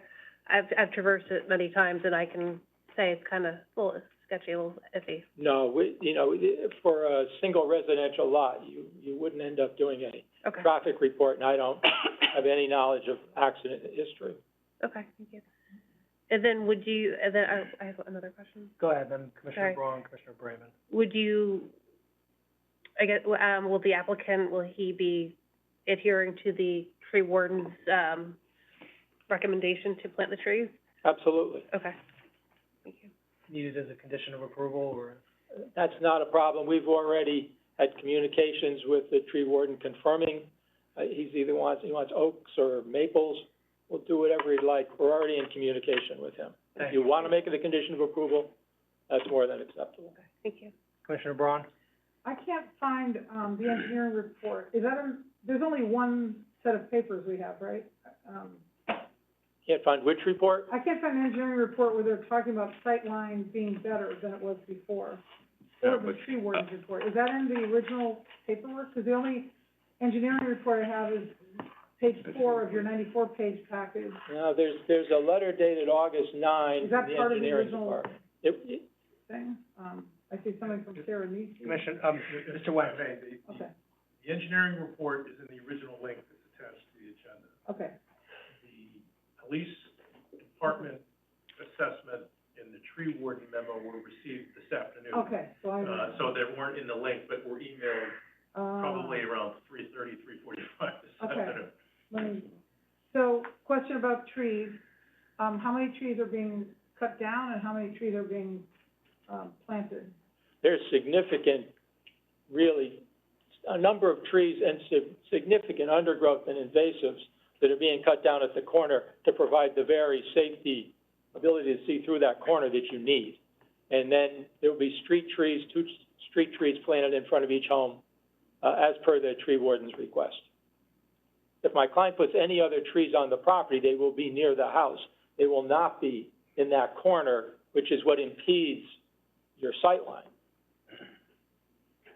And, I have to look for the police, the police report doesn't say anything other than it looks safe from their perspective? It's just a letter. Okay, thank you. Commissioner Brandon? Thank you. Attorney Fitzpatrick, I assume no objection if we go back to, the town engineering, team, and confirm that with the removal of the trees, that there is adequate sight distance according to the engineering department? That's correct. Okay. So, Mr. Nguyen, would we be able to just confirm with Mr. Hurley or, the other, one of his colleagues in the engineering department? Absolutely. Thank you. And with respect to, engineering's comment about regrading on lot number 3 should not impact the town's right-of-way and adjacent property owners from the storm runoff generated due to regrading, what measures, is the applicant gonna take to ensure that that, is complied with? My client, this is, Mr. Ockman is the engineer, but I can read the portion of his letter. He wrote a letter back to Bill Hurley after we received this letter from engineering. And paragraph 1 states, the existing conditions of 1485 Stilson Road presently drains northwesterly to Stilson Road and the adjacent property to the west, Perrins, Lot 4 and Perrins. Under proposed conditions, the overland flow from the site will continue to flow in the same direction. The stormwater detention systems on both lots are proposed so that there will be no increase in post-development peak flow rate or runoff volumes for up to a 100-year Perrins 8.46 and Perrins event for the site. The stormwater drainage design / report shows there will be no increase in water runoff and in fact results in a reduction of peak runoff rate and volume from the present conditions. So we fully address number 1. Okay, is that letter from your engineer in the record? That letter is from our engineer to Bill Hurley. In the record? Can I make it part of the record tonight? Please, yeah, thank you. I'm not sure this one made it over. Okay. Thank you very much. Thank you. Stamp it and put it in the record. Thank you very much. Is this a new piece of evidence, or?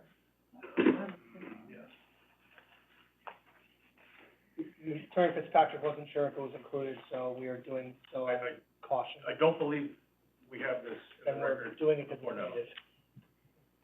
We'll err on the side of overkill. Yes, thank you. Commissioner Francis?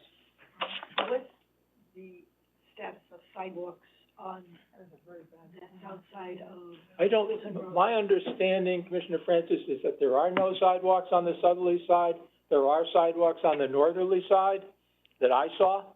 To the extent that the property to the west of this, which is that Ross Farm property, the extent that gets developed, there's my expectation there will be sidewalks. Continuing in this way, there'll be sidewalks from that corner all the way down to Mill Plain Road. So it's coming, you won't have to run across the street anymore. Commissioner Braun? Just looking at the photos I have here, it looks like, are you actually regrading by getting rid of the hill that's there also? To a certain extent, yes. How much volume is gonna be cut down? I mean, are you flattening it? If you look at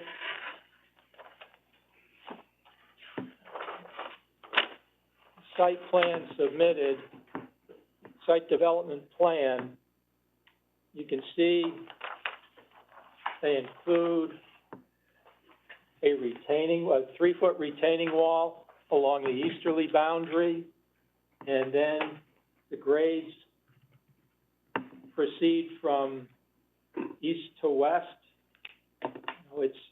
It will be a gradual grade so that you can accommodate a new home, and then the grades blend with the property that's presently being refurbished to the west, further to the west on Lot 4. And what is behind this lot? Is that open space behind it all? It's property of the Kernans. See, they're in the R3 zone, so they need 20,000 square feet. The zone line goes right along the side, so we're in residence. They're in both zones, R3 and A. We're strictly in residence A, so they have a larger lot, and their backyard extends, you can see on the map there, extends behind this property as well as Lot 4. So that's what's behind. It seems like they're getting rid of a significant amount of trees and really not replacing them with, The whole idea is to get rid of a significant amount of trees because they impede the ability to see a car coming up that hill or down that hill. If heaven forbid you're a pedestrian on that corner, if you can see a car coming, you're significantly forewarned. Without the ability to see that car, it's frightening. Now you can, and you will be able to, it'll be completely clear. I'm thinking of the wildlife value, the habitat value. It seems like you're flattening a hill, you're getting rid of trees and, understory, and you're not replacing it with anything except maybe a couple of ornamental trees near the house. Is there any way you can add more trees to make up for what you're eliminating? It certainly doesn't make sense to add any trees in the front where you're trying to improve the sightline distance. And there is as you can tell, there's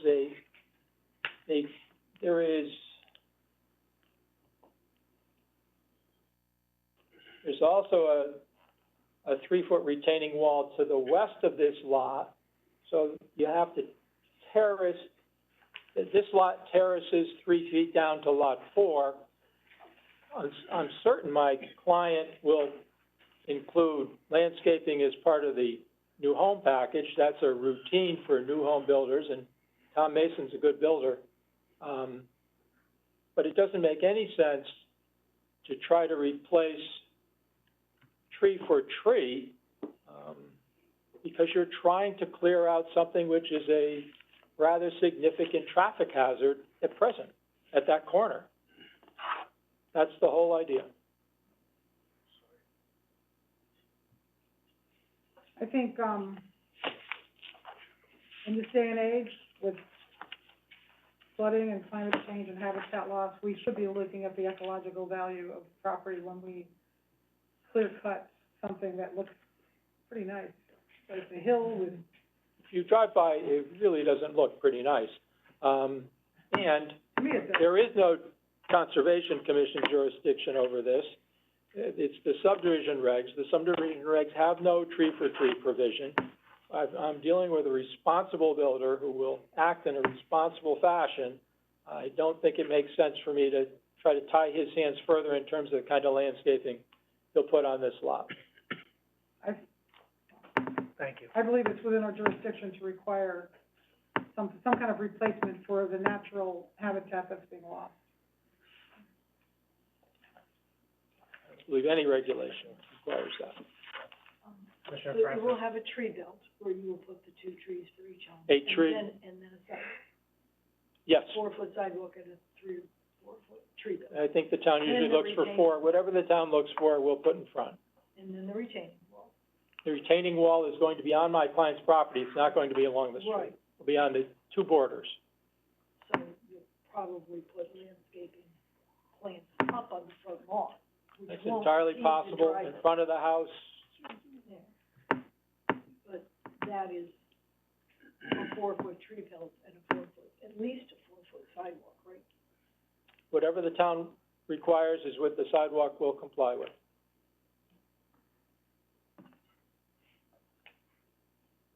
Any other member of the commission wish to see any questions? yes, public comment's over, I'm sorry. It's just the process we have. Thank you very much. With that, I'll close the hearing on this application. It's the last item, so we can adjourn the meeting. That new paper, It was productive. Thank you, everybody. Very good. Thank you for your Thank you. patience to the audience members. that new paper you got, okay,